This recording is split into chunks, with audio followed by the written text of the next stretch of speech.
And welcome everyone to the Mortal Kombat 11 Pro Competition Online NA East Top 8, where we have got 8 of the best players from around the world that are going to duke it out for their chance at not only a little bit of a cash prize, but also points towards the MK11 Pro Competition.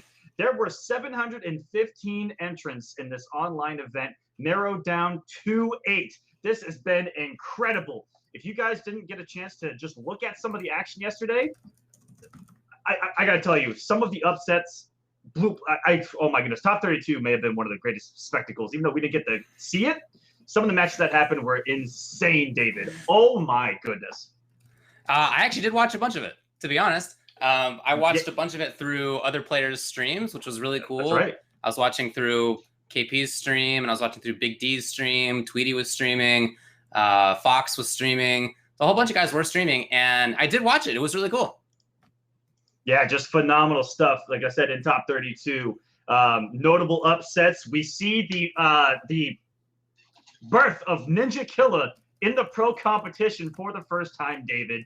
And I got to tell you, this kid has been one of the biggest talking points of the entire Mortal Kombat scene in top 8 on the loser side. Here to prove a point, if I'm being honest with you. Yeah, no, for sure. I think that's so cool that he did make this. This is a guy who's been on the come up for the last couple of years. He was an MKX god by the end of that game, and he looks great so far here. Absolutely, and a couple of the notable players in this bracket. In the top 8, SonicFox making it through on the winner's side. A little bit of a challenge with another surprise. Alexander the One taking him to a final round on the winner's side. 2-0 over Biohazard to make this top 8. Dragon getting the run back from Combo Breaker top 8, David, with Big D. A lot closer this time around. 2-1 final round between Big D and Dragon to get Dragon on the winner's side of this top 8. We've also got Gur, who was looking pretty good, I got to say, on the winner's side, 2-0ing Knicks to get here. And Combat 2-0 over Daddy, who sent NinjaKilla into losers 2-0 himself. That's crazy. Oh, my goodness. And that's just the winner's side of this bracket. Looking down here at the loser side of top 32, just to get you guys kind of caught up to what happened yesterday. NinjaKilla, 2-1 final round over Coach Steve, and then 2-1 final round over Big D to make top 8. NinjaKilla, back-to-back final round against Coach Steve and Big D to make top 8. Insane. Also got a win over SonicFox on the loser side as well. Biohazard, 2-1 over Silvereye, final round. A lot of the matches for top 8 went down to the final round, the very last moments, David. That's how close this has been.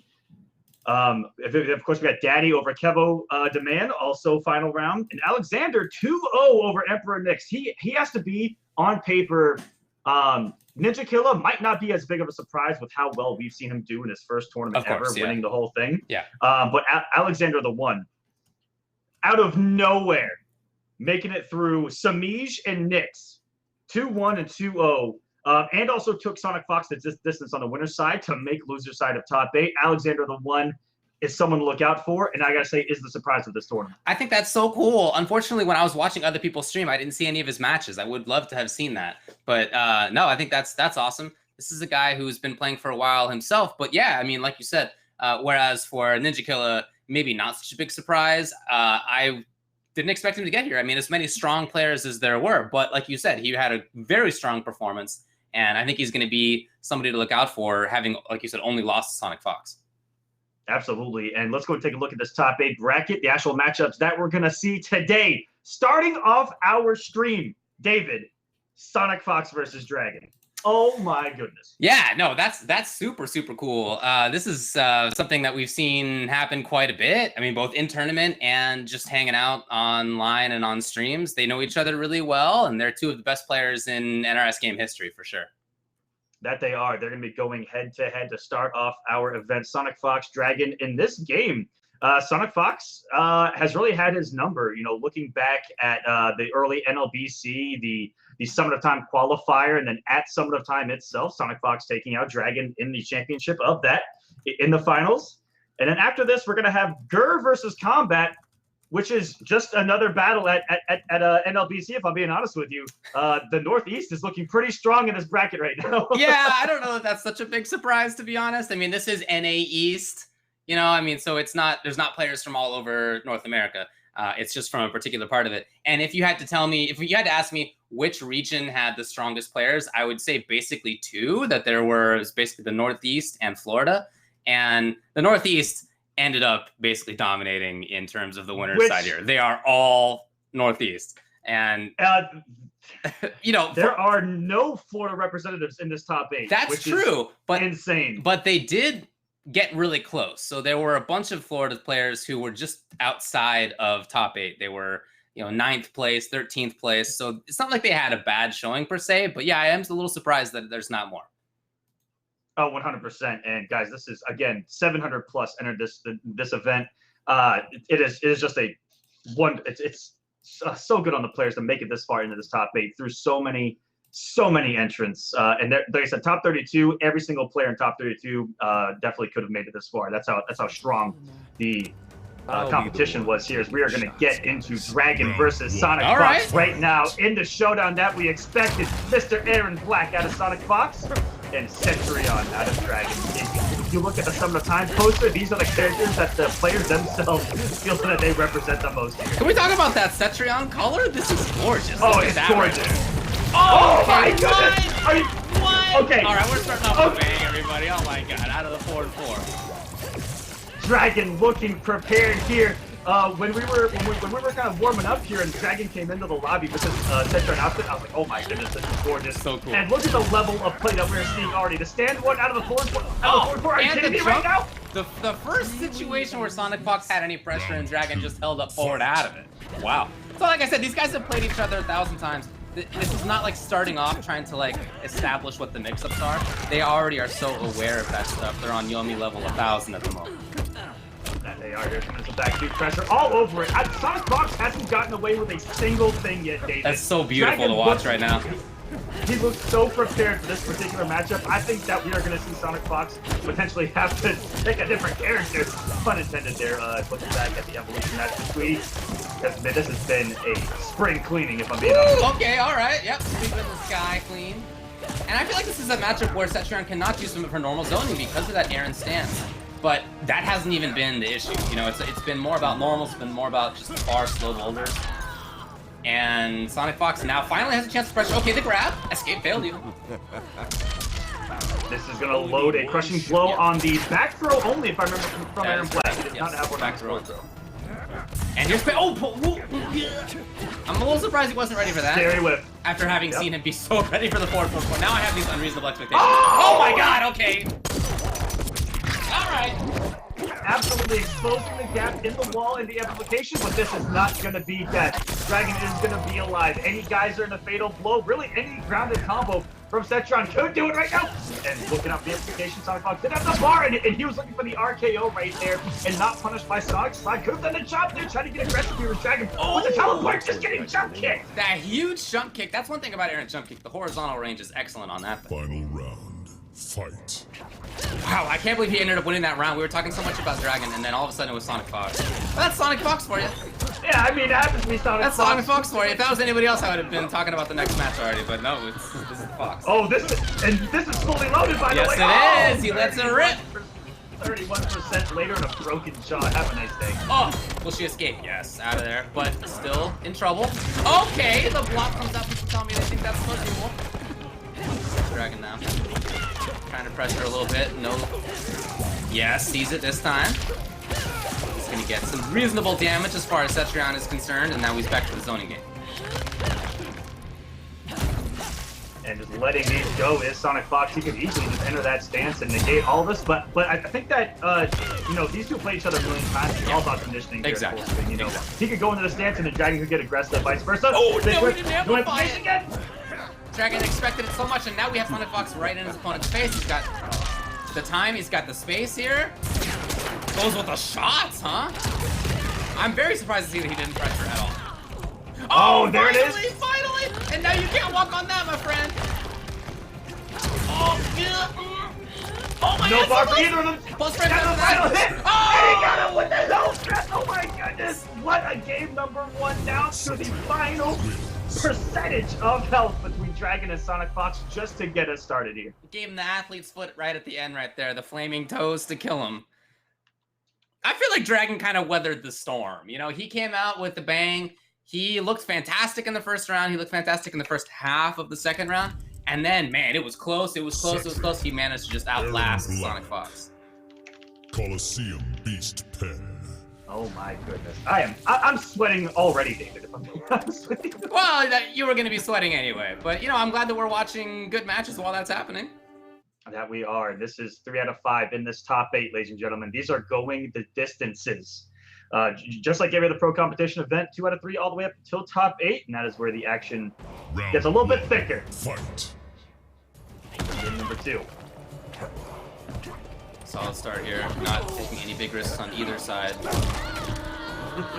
We got Aaron Black now. Able to pressure if he wants. Last time he just backed off. There's the aggression with the 4-4. And I gotta tell you, Dragon's defense has been impeccable, Yes. and this is something that we associate with good defense in NRS games. Oh man, Is he's absolutely one of the best when it comes to defensive play. Yes, his defensive decision making, his blocking is absolutely one of the best. Great conversion right there. He's got the knockdown back to where he wants to be. That's what I'm talking about, right? You can just shoot those boulders. I don't know how you shoot boulders, but you can. This is Aaron Black we're talking about. This is the quickest gun in the West. And Dragon, you know, Centrum's not one of the characters that's going to do a lot of damage to you. She's going to hit for about 250, 200 every single time, and another reaction! Great timing. Oh, but he expected it! Close to the kill here. It is going to be it. Very nice. Keep mind everybody 3 out of 5 here in this top 8. Mind blown how Dragon is able to react to these forward fours with he did withstand one, he did it with forward one. I don't know how he's doing it. Oh, that's incredible. That is some young man reactions if I've ever seen. Shout out to NRS online play. You know, I mean that's amazing. and the fact that this is online makes it even better. Oh, he took right out of it. Yes, conversion fully. And what's great too is that this combo takes a while, so that she gets a little bit of at least some defensive meter back. Wow! Yeah, there is a gap there that SonicFox probably tried to interrupt, but if he missed time, it can get sent to the Evans with that boulder. There's a nice punish out of Dragon on the slide. And there's no defensive bar. SonicFox is actually in trouble here in this game. Oh, that was a risky down one. Oh, here we go. This is 200 damage. Oh my goodness! Oh, she died? That was a 400 damage grab? That was a 40% grab! Oh, no. Are you kidding? Oh. But he does not have it. Here's the final round. That's right, that's right. But SonicFox does still have his fatal blow, which could come in handy here when things get dicey. Okay, there you go, yeah. Finding a moment to get out. So prepared for this Aaron Black pressure. Yeah, no, that's Dragon. Spends a defensive bar to get out of there. And now he's trying to zone this mid-punishable, yeah! Big whip there. Dude, his forward jumps out of the acid, I don't know, 3 times so far? It's been very impressive. That's an active down forward 3 that's just sitting there waiting for you, by the way. Just jump out of there, no problem. No big deal. Back there, are we getting aggressive here? Oh my. Aaron, trying to, oh, this is a punish, yes. You gotta connect with that thing, you cannot whip it. Even if you do, it's punishable. Almost there now, SonicFox is full control right now. Hammocks, man, he is just coasting on in on the board before the anti-air comes. I think that's all she wrote. No, he's gonna make this comeback. No. Oh! Up 3 from Aaron Black, which does not have the biggest horizontal hitbox to it. It's got a really big vertical, like upward vertical hitbox to it on that Aaron Black up 3. So even SonicFox talks about how he doesn't really prefer to use that as his wake up. You know, he would rather just try to block or anything like that. Right. And Dragon, with how much they've played, was probably not expecting it, which is exactly what I talked about, the conditioning between these two players right now. You know, I think you gotta think back to that end of the round in which Dragon decided to pressure rather than back off, because that's mostly what he's done. He had mostly backed off after he gets a knockdown and just tried to start zoning again. He pressured and he just didn't find the right timing, and SonicFox did, and he turned it into his own pressure, and that's, I think, really where it started to snowball after that. That's something I think Dragon has to be looking at and thinking about right now. It's tied 1-1. It could have been 2-0. It almost was. So SonicFox on the left. Nothing more from these two. 57. And you got Dragon all the way up there at 65. Dang, this guy's playing this video. Ooh, Dragon's been playing online a little more than Sonic right now. Yeah. Wow, that was a weird interaction right there. Yeah. So the wall became active as Centrum was getting hit, and they got this trade. Oh no, just sitting on that acid, just taking that damage over time. But you know, I like when you're on the defensive of the acid puddle to actually stand your ground, because Aaron Black is going to look for you to try to jump, to move backwards, to move forward. They're looking for you to move. They want you to scramble. That's what a lot of damage over time in this game do. You know, look at Kotal Stun Beam. Look at Jackie's lose. It's all about forcing movement and trying to punish you to it. Dragon dealt with it pretty well. I agree with you. Wow. Okay. Are you kidding me? I mean, wow. Do you think that was Dorito reactions? I actually am not sure. It was on the margins, dude. I mean, that was pretty fast. I don't even know anymore, man. Look at it. Okay, well, hey, here's Aaron Black now. Double dash. Yeah, he's getting real aggressive. He goes in again. Nope, just sets it out. You know, he too has played it back quite a bit. Oh yeah, you definitely stand in that heap right now for sure. Get the combo. And that's good. Oh, you know, I mean, man. look, you give up the side, but you definitely seal the deal. There's no doubt. Round 2. Yeah, SonicFox did come off his breakaway there at the end, though, so he's got no defensive bar. Jack, what a Oh, the double hammock, and that's... Oh, he went for the triple hammock? What are you doing? It took 3 games for him to finally do the 4-4 twice. Yeah. Tried to jump again. That's been his option many, many times, but now SonicFox has the corner. It's almost it. Oh, yeah, that's going to do it right there. Tying it up in games and in rounds right now. Final round. Fight. Oh, I think he was looking for a jump or teleport. Oh, okay, it was actually the close teleport. Didn't have to put the bar on it. Now he's got some corner pressure, some damage. If he wants the corner pressure, remember he did that before and it was not to his benefit. Now, so he backs off. Yeah, this is looking much. Oh, he was close to doing that. He's looking for the big green right there.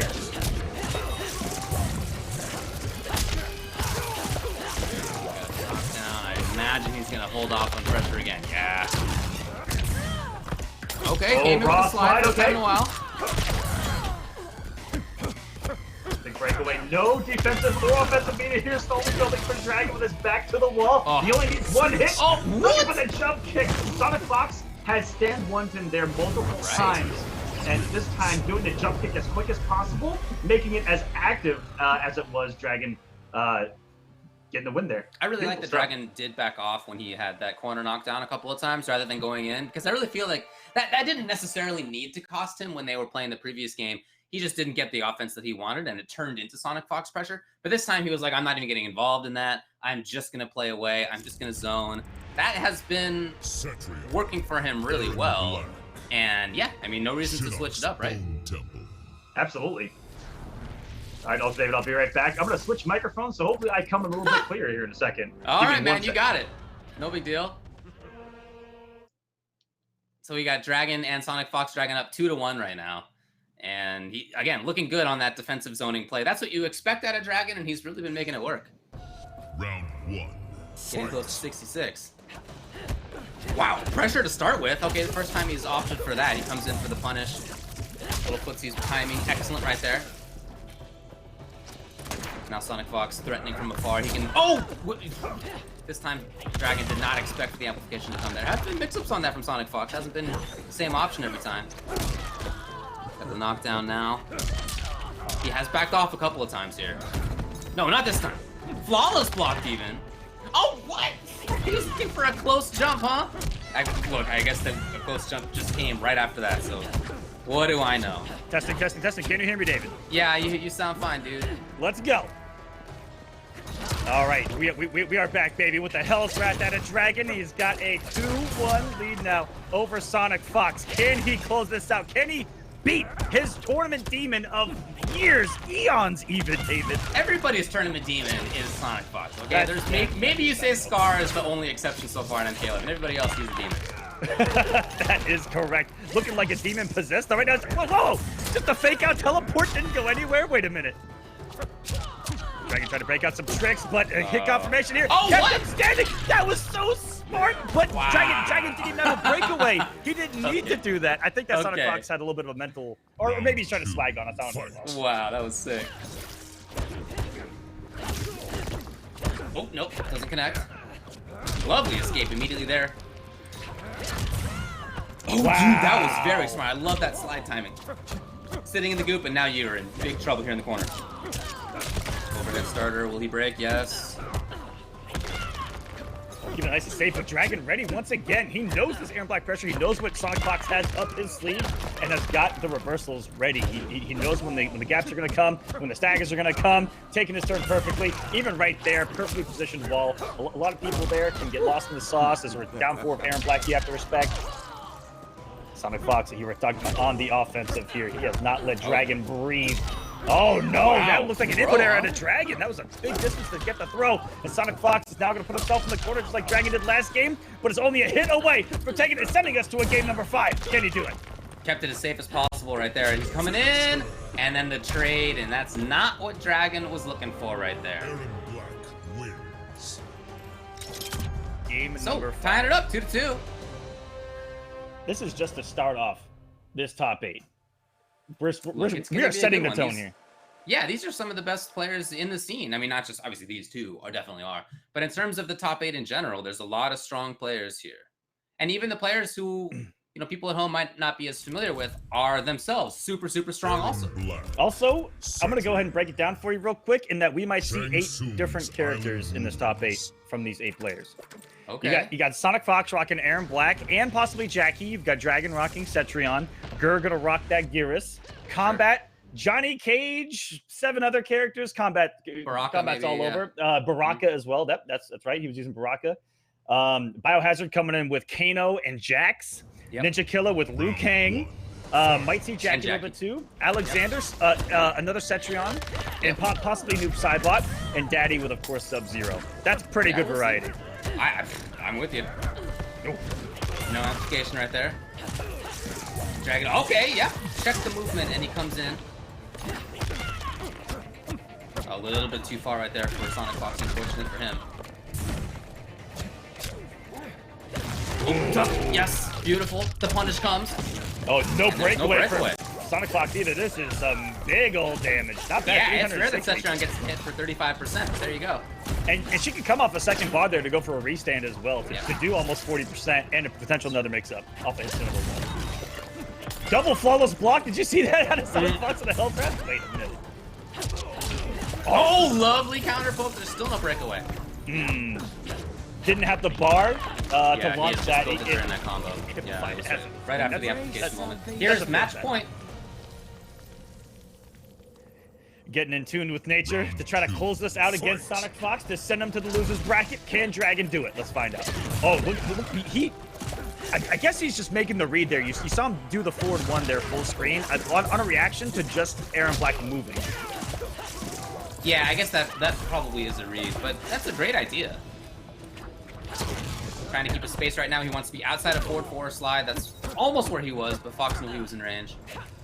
Comes in for the zone grab. Forward grab, got corner. Holding that jump kick. Very active and a big old hitbox, that jump kick. It's very horizontal. Not a real vertical one there, but SonicFox using it perfectly. Dragon is now knocking on, oh my goodness, the winner's finals door right now. Throwing the bolt. Oh, got him! He's going for another one. Yes, tried it again. Yes. Oh man. Why? I just did not expect it. Just didn't believe that the second one was coming. Oh my goodness. Yes. I'm shocked that did not punish that. And he's got close on the club on the boulder. No. I mean, he went. No. And it's enough. Oh, he just went for a chip. That was literally a chip kill from Cetrion at full screen. That was perfectly played from Dragon. Get him to block the one boulder, right? Take away one of the last breaths available. And then Geyser, which has 2 hits to it, one more last breath, and then the chip kill. That was a perfectly calculated kill by Dragon. He's moving on to winners finals. SonicFox goes to losers. SonicFox goes to losers. Wow. Okay. I mean, look, Dragon is one of the best also, and I love the way he played that. Some of his ideas are so good. I love the idea of looking for the forward 4 and being ready to counter poke against it, sometimes into a full combo. That was super strong stuff. And when he did make a couple of sort of strategic errors, like maybe going in a little bit too hard at the start. After that, he was just like, okay, he adapted immediately. He was like, all right, I'm going to back off. I'm just going to play my defensive and zoning game, look for that style instead. And that absolutely worked. 100%. I rarely see people that SonicFox, okay, so I'm going to rephrase it. I rarely see SonicFox struggle to open somebody up. Yeah. And that was exactly the case there. It looked like SonicFox was struggling to get the hits. And SonicFox's defense, Dragon's defense just looked impeccable. And against someone like Fox and against a character like Aaron Black, which is a snowball of a mixed character, really not easy to do. And, Aaron Black takes away the zoning game. So it's hard for Dragon to even establish one. And the fact that he was able to, again, kind of mind-blowing there. Just played it perfectly. You think of Aaron as being able to solve zoning, right? I mean, you just go into the stance, you just kill projectiles, but that really didn't come up that much, and I think that's probably a testament to Dragon's understanding of timings and moments and knowing when to bring a boulder out, right? That was extremely strong defensive play. So not exactly defensive play, really controlling play out of somebody who knows exactly what to do, who has played against Aaron Black by SonicFox and other people so many times that he knows exactly those moments where that can work. 100%. Phenomenal game number one. We're only... It's literally just begun. We're going to have Gur versus Combat coming up next. This is going to be, like I said, a matchup that we've seen quite a few times there up in the Northeast at NLBC. Combat is known as one of the best up-and-comers in MK11. He's doing exactly what you need to do. He's living the blueprint of becoming a top player. He trains with SonicFox. He has a local where a lot of the best players are at, just getting constant experience. And he has been playing out of his mind since MK11 has come out, at those NLBCs, at Combo Breaker, here in the online NA East. And there they are. The question is he going to go with Baraka, which he's been really cooking people with in that bracket? Or are we going to see that Johnny Cage? His Johnny Cage is so hype. And I completely forgot. He actually won the Combat Cup with Johnny Cage. Oh, my goodness. So I guess I'm expecting Johnny Cage here. Well, look, either way, I mean, as long as it's going to be Geras, I would expect Johnny Cage from... Okay, and that is indeed what they're lining up with right now, is Gur playing Geras and Combat lining up with Johnny Cage. Johnny Cage deals well with Geras' pressure. He has that weird little sort of backwards crouching stance that allows him to duck under forward 2-1 and the like, and that is very valuable against Geras. Geras definitely has ways to beat that stuff. It's not like you have solved him entirely, but that's a big deal. He can also punish Sand Trap at range with Kage Kick. Yep. Can pay. That's extremely useful stuff. So, like I said, I don't think that Geras dies to Johnny, but I do think that it's one of the matchups where if you can pick ships on fire off Johnny or some other character that deals with Geras, well, that's definitely what you do. Round one. And let's get into it here. Combat versus Gur. Winner's side of top 8. Winner of this is going to meet Dragon in the winners finals. And this is a guy that's really surprised me from Injustice 2, David, is Combat, who played Firestorm and made a name for himself, taking health bars with Mix. And he plays a very spacing, neutral-oriented character like Johnny Cage in this game, and it's a lot different to see. It's beautiful to watch. Oh no! Wow. Okay. So he started out by looking for the low, huh? That's you don't typically start that way. I mean, like I said, this is like with Dragon and SonicFox. These guys have played each other a lot. They are not starting on like what the initial mix-ups are. They already know how each other plays. That is right. It has just been just conditioning after conditioning in these sets that they play either offline and online. That's gonna combo. The cancel. Whoa! That is a high ender. That is plus on block, if I'm not mistaken, out of Johnny Cage, and that is definitely familiarity if I've ever seen it.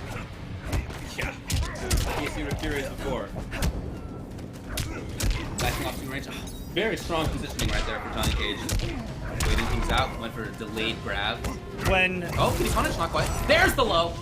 When young Stephanie on the Combat Cast says mid-screen footsie character, I think of Johnny Cage. yeah. Especially if you're against the character like Geras who's tall enough that he's basically always in trouble against Johnny. Yeah, big bodies definitely have it a little bit rough in pressure situations, and even certain situations. That back. I love that from Gur. So strong. Just waits, no application. Again! He's done this twice now. He backs off just a little bit after the fireball, and he's looking for the jump, and that has come twice. He's been right 2 times. But you see how he knows he's not pressuring the 4-2-1-2. That he is not. He's changing things up, and Geras does, and I hate to say this, doesn't really need it. He's got the 1-1 mix-ups.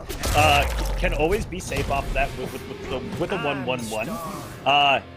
And 4-3 also is a great button, right? I mean, it's not like he lacks other tools. 4-3, 4-3-2, again, not punishable. He's really got, there we go. On command. Yep. Reversal there from Combat, though. But you always got to keep Geras in check, because that down one could come off of anything on block. Oh, that would have been such a cool keep up. If it is high enough. A little bit here. I love the movement out of her right now. It's really back and forth well. Yeah, dashing down one, dashing grabs. That was mixed up. That catches him out of the 4-3 attempt there. Yeah, you can see he's really trying to stay outside of that Kage Kick range. Starfish. Anti-air. Oh my god, that was so good. Can you punish him? Not quite. And no attempt to go forward. Oh my goodness. You are right about this movement by Gura. He is in and out, in and out. Beautiful, right? This man is dancing right now, and he is now on life He's in alert. trouble, he's in And the trouble! punch, no hiccup from out of combat, no nut punch though. He's gonna give Gura a little bit of life here, and it gets Infinite Warden. Big whiff of 4-2-1. And even when you confirm that it did whiff, you don't commit to the other 2 in the string, it's still a big whiff. Yeah, it's definitely a huge whiff. I think that might have been the first time he did forward 2-1 in that whole game. Right, I think that was the only moment. But it just happened to be one in which Combat was rolling right behind him, and that was the blow up right there. But yeah, I think you can feel a little bit of Gurr feeling like he needed to make something happen at that moment. Yeah, he kind of did. And so he went in a little too hard in a way that he didn't throughout most of the rest of that game. He's going to stick with Infinite Warden here. And we talked about how, you know, there's this new wave coming against particular matchups like this. And you see Gurr going down here. That the meta might evolve to where these Gears players might start to pick New Era against some of these weirder hitbox situation characters where you can turn that bad situation in Infinite Warden into a good situation with New Era, and that 4-2 becomes a mix-up on your opponent's half as well with the command grab, but we're not seeing it here. Nope. But we could, is what I'm trying to get at. Yeah, we could. I mean, you and I both play New Era. You know, that's pretty good. That's that is the New Era, guys. Trust us on that. It's coming. Backs off again. Yo, he's so practiced at that moment right there, but unfortunately not a giant combo out of it. Just didn't work out in his favor. Oh, he tried to counter poke. No. Oh, okay. So rather than backing off this time, he goes in, and Combat clearly not ready. Here we go, the big confirm. Corner. There is wake up meter available. That's what happens. Not whip punish though. No. Good whiff of his own and doing a down 3, which there's not much of a visual difference between down 3 and down 4. But down 3 recovers a lot quicker, so you can create kind of a mind game. If someone's used to pressing down 4 and has a lot of recovery, you can do down 3 and change things up. And this is gonna go into the amplified choke. Around for Gurr on the board. Round 2. He's where he wants to be too. He's near the corner. He gets to harass here. That huge range down 4. The big visual difference is that he puts out the sand in front of him. You know, a little bit more range on that tool. Oh no, meter for tempura advantage. Dude, if that had been blocked, that would have been Kage kick for sure. Kage. Oh my goodness. Big read. Massive read indeed, and you know, this is really solid stuff out of Gurr in his approaches. Gears' forward dash has got to be one of the top in this game. That thing boogies, very little recovery, and you see a lot of Gears players go for that just forward dash down 1, and they kind of mix things up with forward dash down 1 or just forward dash throw. That's a really good way to keep your opponent on their toes. Oh my goodness, that's the second time where Gurr has been caught either not blocking or going for a throw with that down 2 out of combat. He is all over this. I love these timings out of combat right now. He's backing off and then comes in at just the perfect moments. Oh, this time Gurr was ready. Oh, and He gets Infinite the side Warden. switch. Was not a counter hit. Oh! Wow, okay. Now he has seen Gurr back off a lot looking for a wake up DP. This time though, that's exactly what combat wanted him to expect. And we've seen that read out of combat multiple times. He is not afraid to wake up and chat you in respect, and he is going to take a 2-0 lead over Gurr right now, who, like I said, looking at the bracket, was coming in strong. I think he only lost like 1 game throughout his entire winner's side run, whereas Combat had a couple of close ones. Combat did. Combat had some tough players to beat. I mean, he played Alcatraz in winners finals of his pool. He had to get through Coach Steve and Daddy. I mean, that's not an easy path in order to get to where he is. Man, the bottom half of this winner's top 32 has almost been just an NLBC for top 8 for winners finals. You know, yeah. Which, I don't know what happened down there in Florida, but I mean, like so I said, through the grapevine, David, the next big scene versus scene match is going to be Northeast versus Florida. Okay, all right. And if this is a taste of things to come, Northeast is looking pretty good. They are looking pretty good. Yeah. I mean, if you think about it, even if you look at Biohazard is technically Northeast NA, right? Yeah. NA, yeah, but NA. It looks like that one in particular is going to try to be the New York scene. Okay. And almost only New York, but if it's New York / Jersey, I'd be sweating right now, Florida. You gotta have Delaware in there. Oh, I think Delaware alone is. Yeah, I'm telling you, Delaware versus any other state. As long as Fox, you know, I mean, he isn't in New York now, so maybe not the same anymore. Yeah. So it's just like that, where if you count New York, SonicFox is still in there. Right, exactly, yeah. That's all good. All right, let's get in this third game of combat versus Gur. Oh, man, how?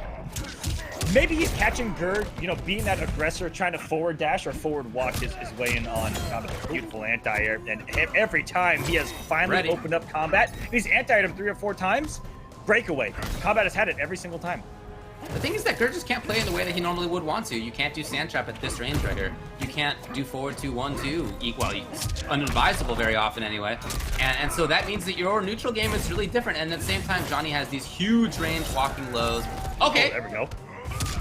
No punish though, so he is going to be alive here. What's the mix-up? Trying to get aggressive, and he did it anyway. So he also has to. Oh, okay. That was a smart option right there out of Gur. You're safe, and you know Combat's looking for that quick 50-50 to end it. Right. That was really smart. But what I was going to talk about is, have they played enough to where Gur knows that Combat has the ability and the know-how to punish the 4-2-1-2? Because he's only done it one time, and it didn't go punished. So I feel like they must have... Yeah, I feel like they must have seen that. Okay, only one time. Yeah. Well, there's a second time, I guess. Can he whip punish it? Oh, and only forward 3. That really could have been a lot more than just a string. He could have had the whole business. I think Gur may have been testing that punish. That was really tight. But next time around, could go into the temporal advantage, get some massive damage off of that, or the throw if you're really feeling froggy. Well, if anybody's feeling froggy right now, it's Combat. Look at this guy. He's at match point right now. He's making quick work of Gur, one of the best players in the scene, using a very strong character. But as we said before this match started, this is commonly considered a matchup that that Geras loses to Johnny. At least Infinite Ward and Geras. Okay, the splash is good. Pretty good button up there in the sky. And even though we don't really see it a whole lot out of Combat, I know a lot of Johnny Cage players against Geras. Stand 1 of Johnny Cage is one of the best stand jab anti-airs throughout the entire cast, and it's pretty consistent against Frog Splash and even jump kick. Here for Geras to pop that bad boy out. Gur is looking to finally establish himself in this third match. Combat coming off of the cancel the fatal blow. It's going to take, what, 10 seconds to come back. Can Gur get the kill before it comes? Yeah, it's going to be it. Breaking the back and getting on the board. Already flashed red right there. Lovely stuff. Okay. We're going to watch which one. Oh, okay, good. At least it's just this one. I mean, they're both pretty gnarly, but... Yeah, we both know that second fatality gives us... I'm glad that it's not that one, personally. That's... That one hurts. Yeah. That one hurts. You know. Alright, well, Gur alive. Not out yet. I like this out of Gur. He's sitting there, he's fatalitying, he's giving himself some breathing room, and maybe he's trying just to get in Combat set. He's like, you know what? Hold this, bro. Hold this fatality while we reset this match, and he has to reverse 3-0 this man in order to get the W. He definitely does have to do that. Yeah, we saw some nicer stuff out of him. Some moments there where I love the whip punish that he did with forward 3, for example. It could have been for bigger damage, but I love the idea of it. He backed off to a little bit better range. Some of his mix-ups were working out. So, you know, there's definitely room for more adaptation from him here in this set. And although I do think that Johnny does well against Geras, like I said, I don't think that it's such a blow-up that you have to switch characters as Geras or anything. Yeah, I don't know if there is a matchup where we can say that, man, Infinite Warren's a bad pick here, man. Right. Yeah, he just has good options. He's just a good character. Have we ever said that, man, Infinite Warren is a bad choice here, man? I don't know about this one. I don't know about this one, though. All right, yep. Into it. Okay. Where? Below! 1-1 sand trap. You see how often Gur is not doing stuff. Okay, take up space. Oh, again! He is mixing this time around. These are risks.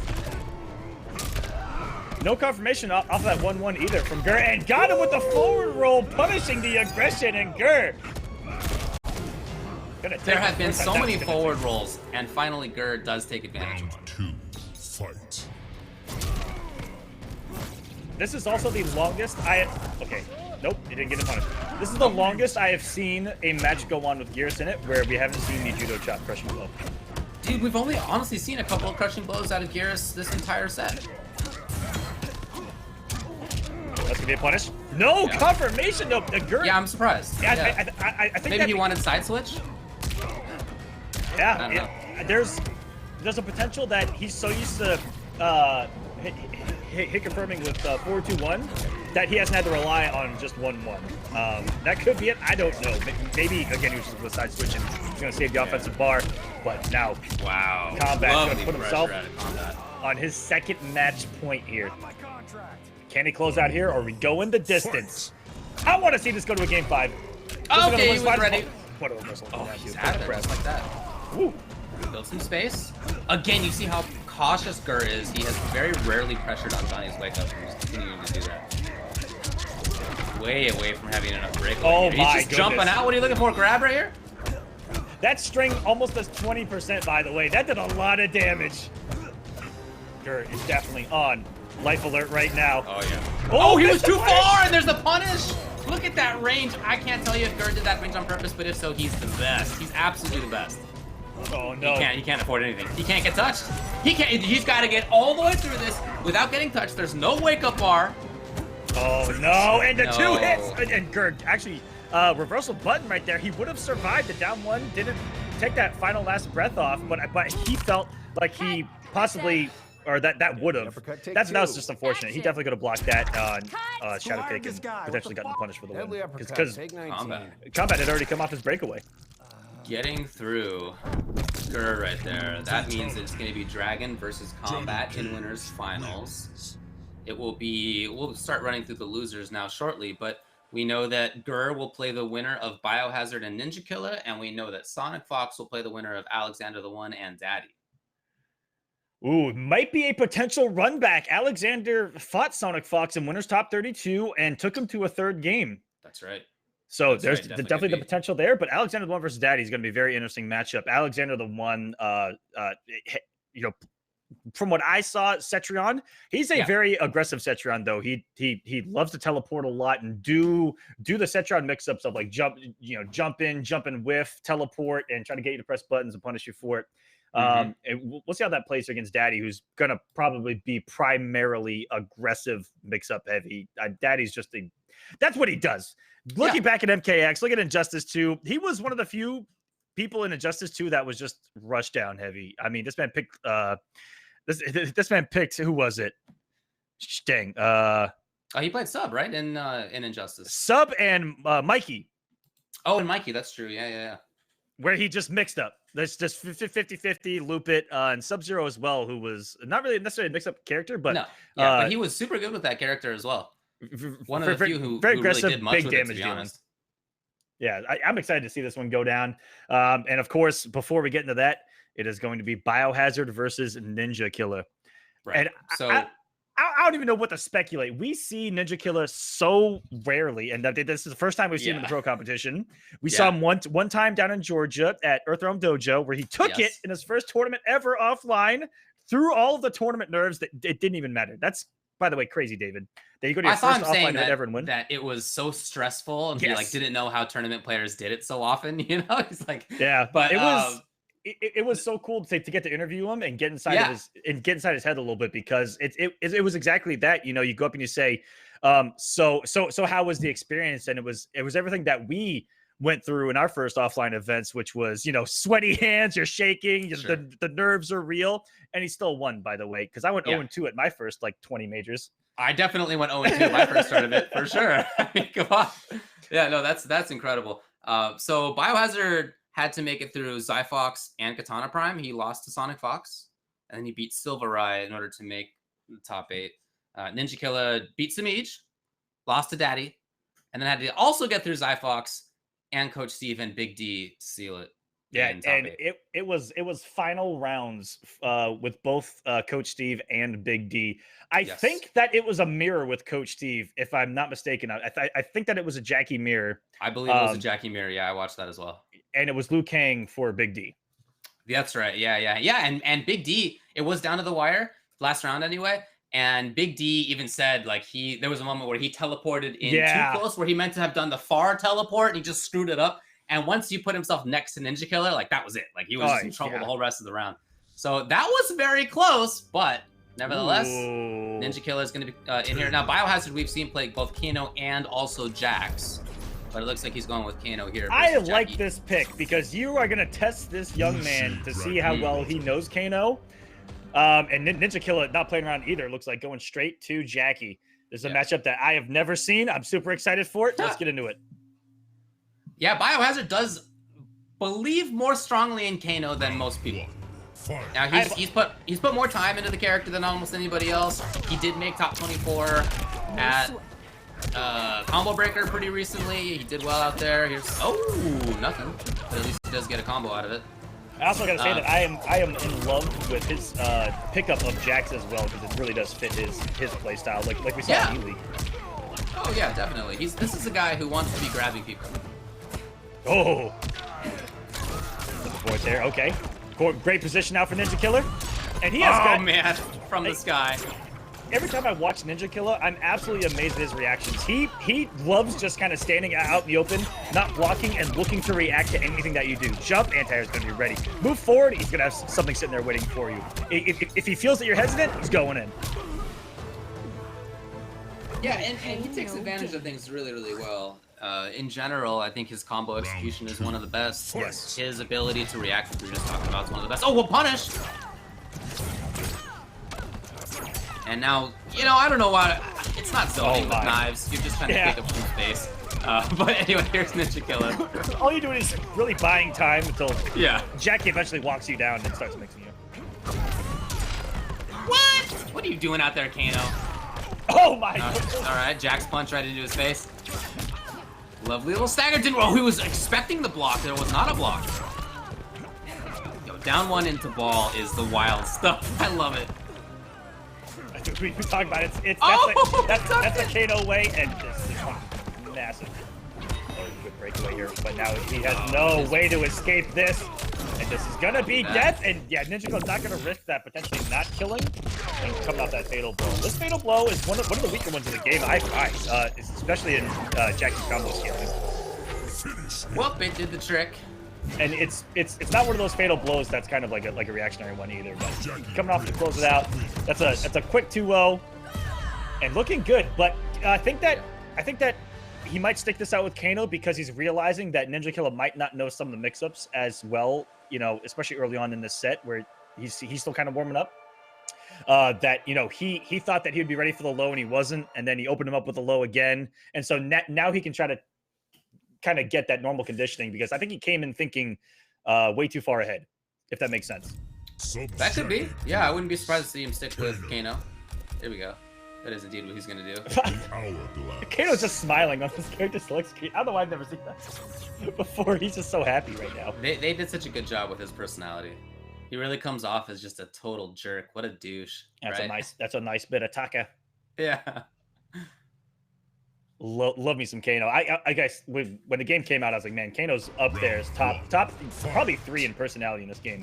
Yeah, they did a great job on that. And I'm really happy to see that Biohazard is making some stuff happen with the character once he's in top 8. NinjaKilla, man, you can always count on him to get the combo. Into the corner, just like that. He's got some button attempted out of Biohazard, whatever it was didn't work out. A grab again! Man, her pressure's so good. It's not overhead low mix-ups per se, but her timing mix-ups, her shimmy's super strong. Oh, this is gonna be the round. No breakaway from Bio. No, he gave it up. Yeah, he was just like, okay, this is happening. Just accepting the fate.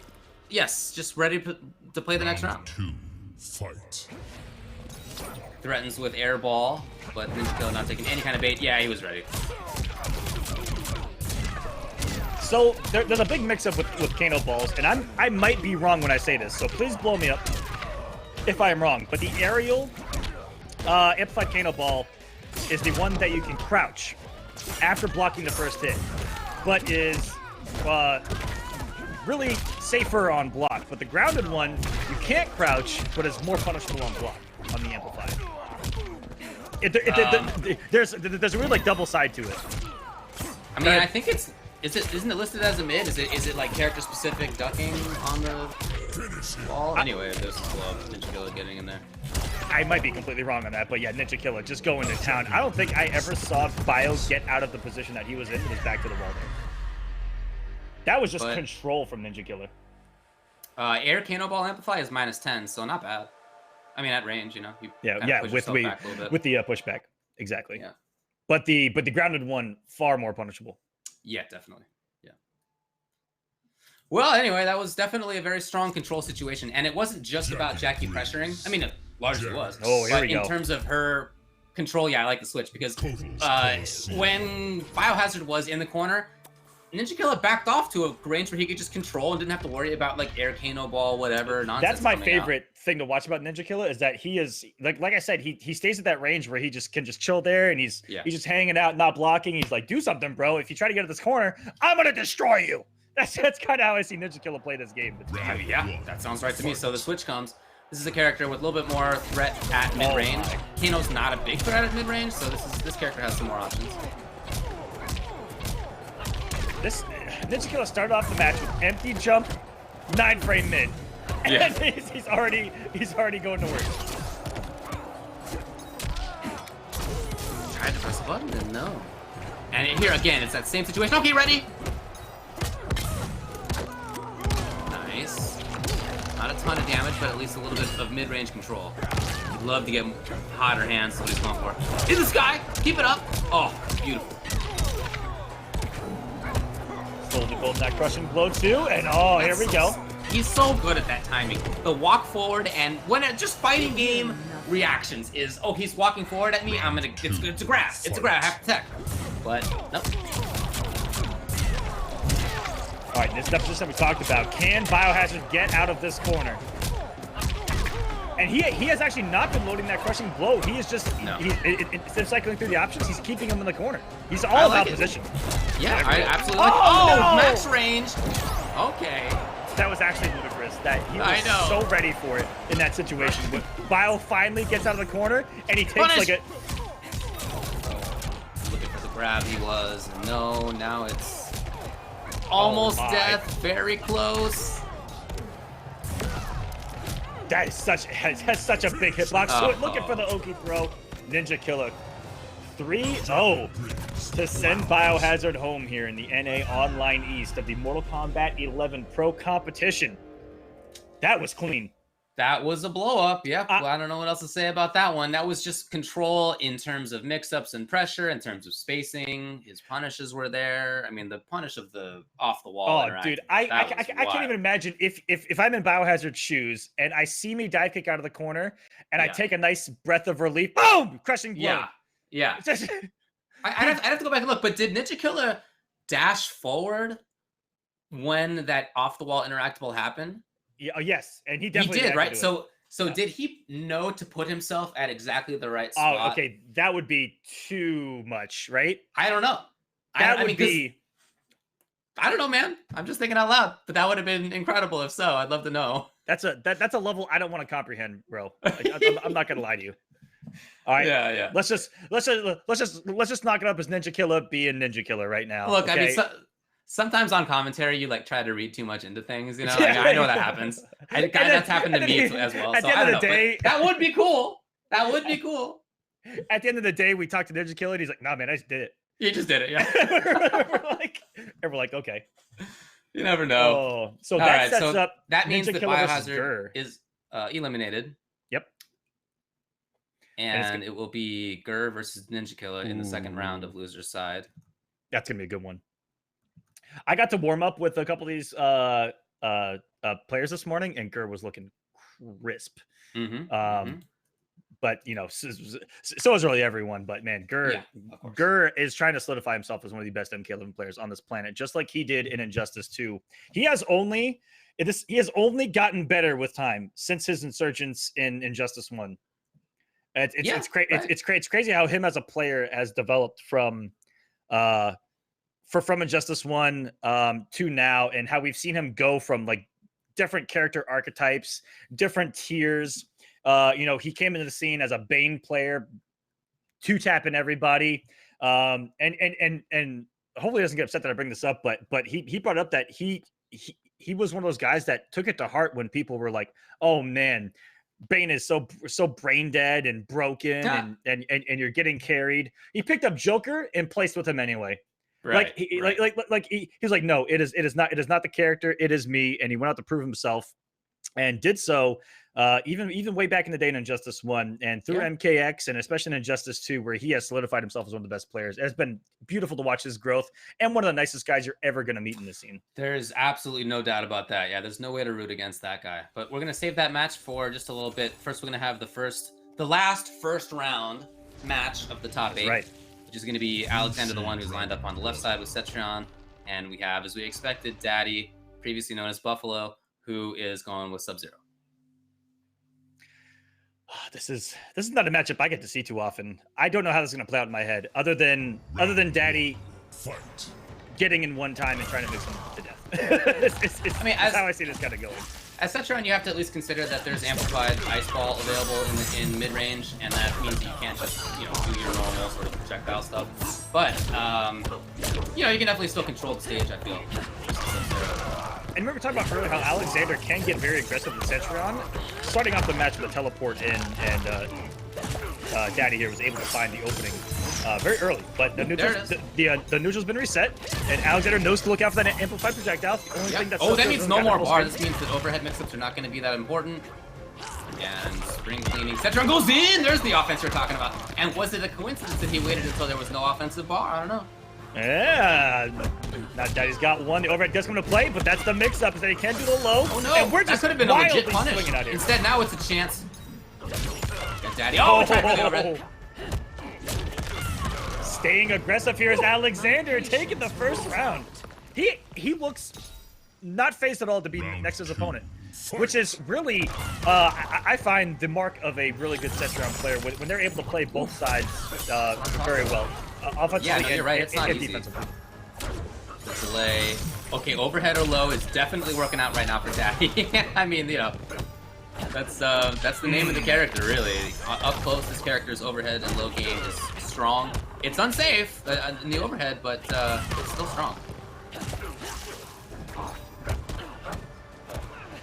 Oh, that is a stagger. That is so. I find that Sub-Zero in this game is that's the best mid-round taunt for Sub-Zero, by the way. That was it MK versus DC, the coffin teleport of Sub-Zero where he goes on the ground like that. Anyways, big damage.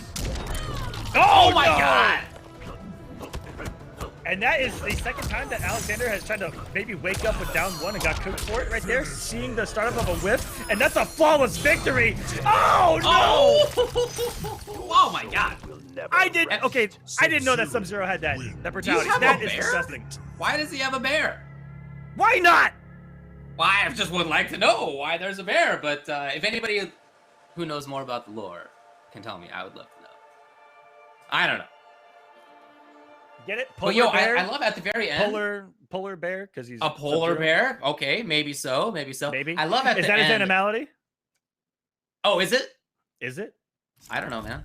That's what I'm asking. Okay, people are saying yes. All right. I love at the very end. Typically, when Sub-Zero gets ice, he will go for a jumping kick into the full combo. But in order to avoid a breakaway situation, Daddy just did a regular jump in. It's just not knocked down, obviously, so the breakaway wasn't available. So very smart awareness. And nice first game. The pressure is what this character is about, but on top of that, I like that he did use the amplified ice ball in mid-range. He did crush a boulder at one point in order to get a freeze. So we're seeing a lot of good stuff.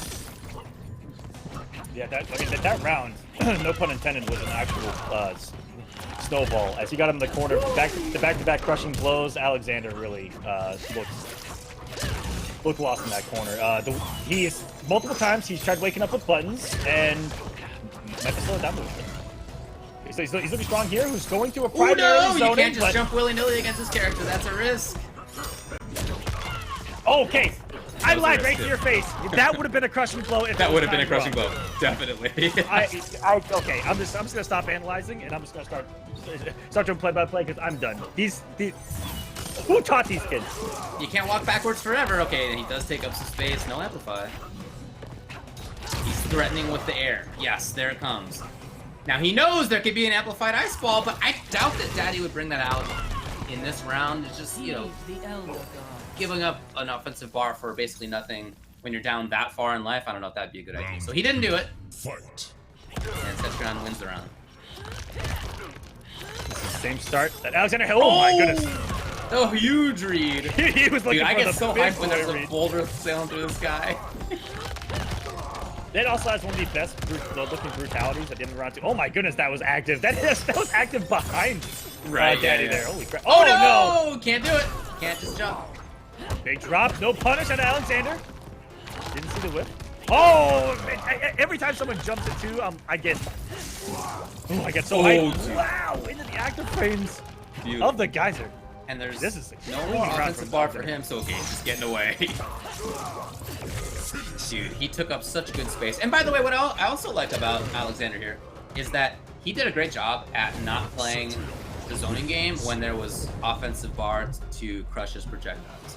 He was walking backwards a lot, just kind of holding off and waiting until Daddy used his offensive meter for the amplified ice ball. And once that was out of the way, he could zone a little bit more strongly. I mean, he did sometimes anyway, right? You have to do it sometimes. But I like that he was holding off. It was really smart.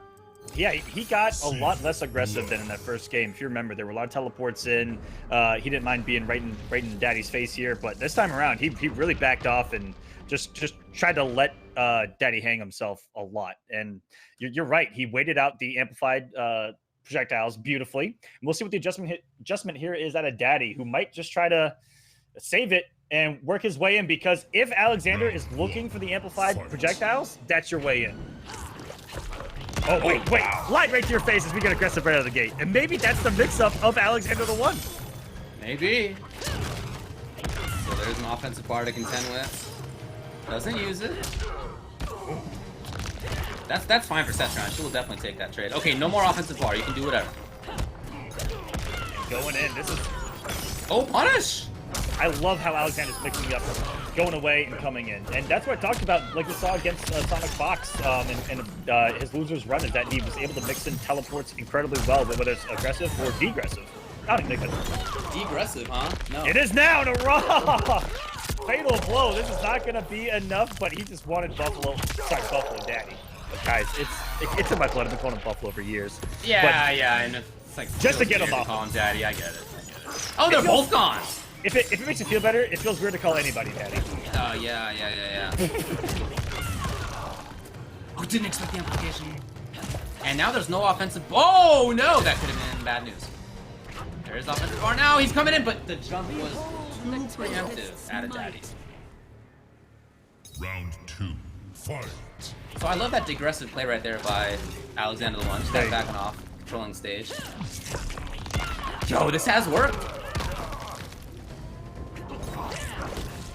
Oh, lovely movement. No, the jump. There we go. Daddy, get going. We're going to the corner. No amplify for the corner carry. And that's... Look for the quick mix, and he is all over Alexander, waking up with what looks like he's down. Oh, you didn't do it? Did they already spend it? I think he's saving it for a potential final round here. Okay, I guess. He knows he has to lead. Not feeling the pressure. Punish. Didn't spend her crushing blow either. Oh, no, wait. Whoa, that was... Okay, that was... Whoa.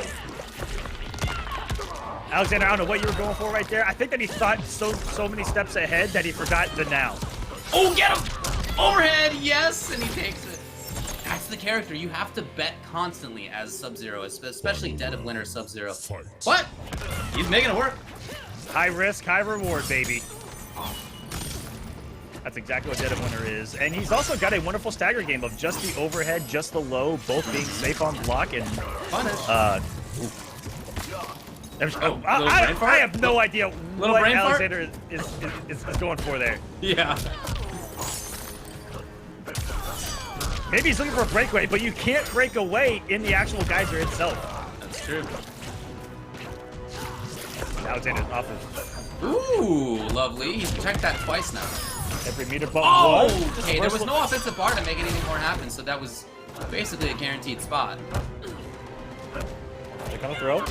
Beautiful stagger. And I think that has worked on Alexander almost every single time, but it was the escape failed back to back. Alexander's looking for the throw out of the corner. And the reversal! Okay, yeah, I like it. Oh my goodness. And that actually has a crushing blow to it as well. That's a rare one that you see, is that if you punish anything with that shoulder tackle, that is a pretty big crushing blow. And off with the head. Another fatality in the books here. I love that we're seeing brutalities, fatalities. These guys put on a great show. That's the game. Yeah, it's cool. Man, will we see a Mercy today? I'll be honest, I hope not. I want these guys to take it seriously. I hope so. You hope so? I just want them to, like, play seriously, and I would feel very scared for them. I don't know. I mean, it would be funny. It would be hilarious from just like a... By the way, Alexander gave him 3 respect. 3? Ugh, okay, 3. What a number. What a number. Gave him the 3. If you're anywhere above, like, anything above 0 and below, like, 5, like, you're just intentionally trying to be like, yeah, come on, man. Yeah. Yeah. That means that you put in the effort to give respect, but you're not going to give them respect. Right? Like, yeah, you are actually moving the control stick around. That's exactly what that says. Yeah. These online King of the Hills can create great moments, guys. Round 1. I actually wish that NRS would have brought back.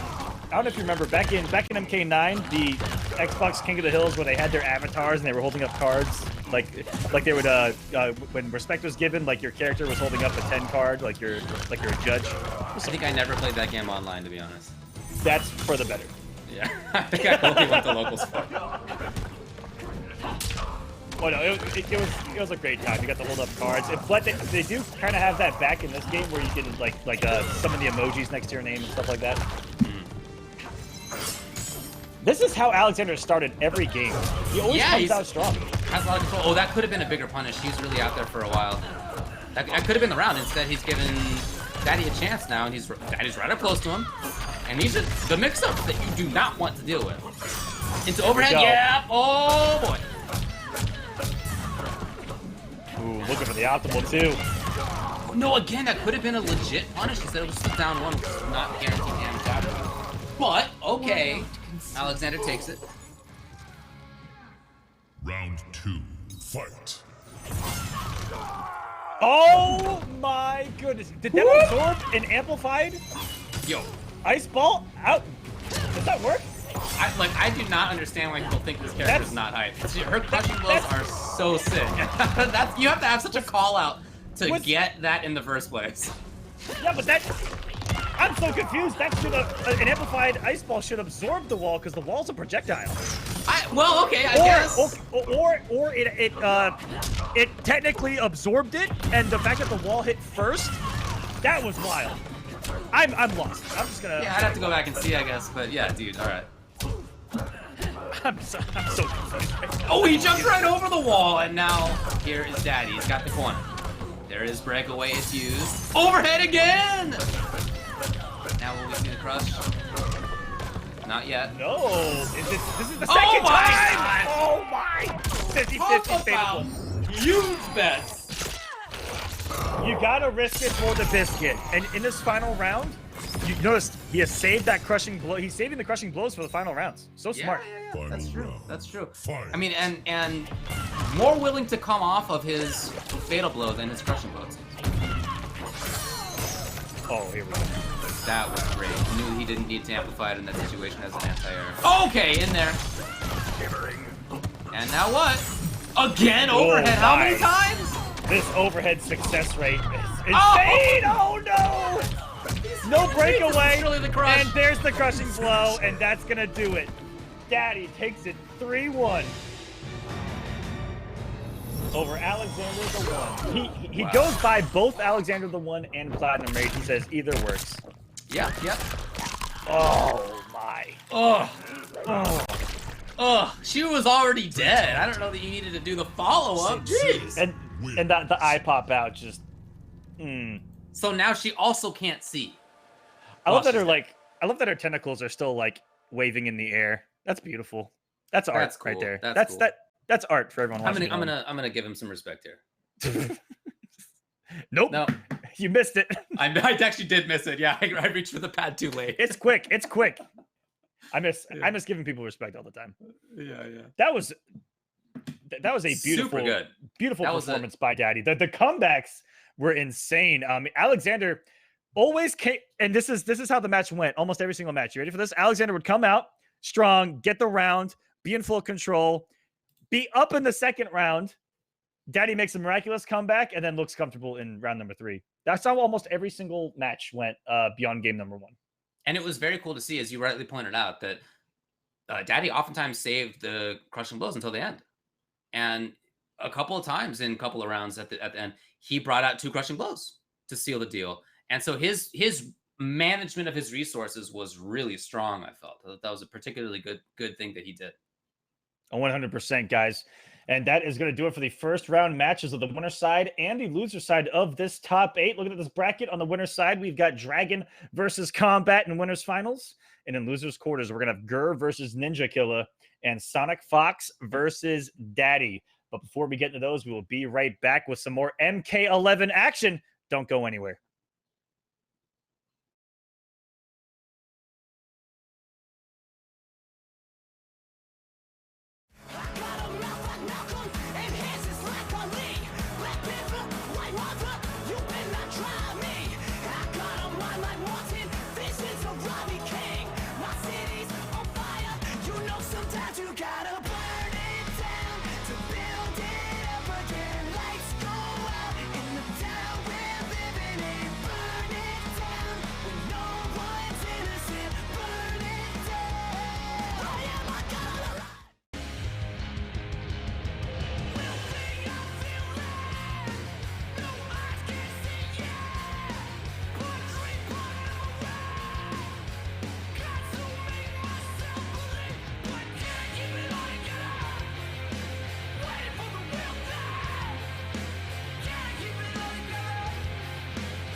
Hey everybody, welcome back to the MK Pro Competition Online NA East Top 8. Woo! Woo! My name's Ultra David. And I'm Mr. Aquaman. We are bringing you guys the most impeccable MK11 action I have ever seen today. Anyways, There has been very good stuff. I've been very impressed by all the players. Man, some of the things I think in particular that have really stuck out to me was Dragon sticking out those buttons against the forward 4 from Aaron Black. That was actually kind of crazy good. I loved seeing Daddy's ability to control resources, NinjaKilla's ability to just control the stage. There's been a lot of great stuff already. Oh, absolutely. That winners finals might be kind of a surprise though, if you really think about it, David. Dragon versus Combat. Gur falling 3-1 the Combat, and of course SonicFox falling the Dragon. Yeah. A couple of surprises here. Like we said, SonicFox really has been a demon for Dragon, and to see him overcome that here. Look at the history of those players. Dragon had really never.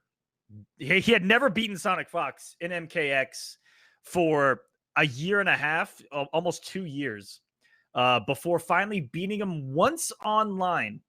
And that one victory online it broke that mental block that he had, because it really was like the skill was there, but that mental block against SonicFox was real after losing to him so many times in a row.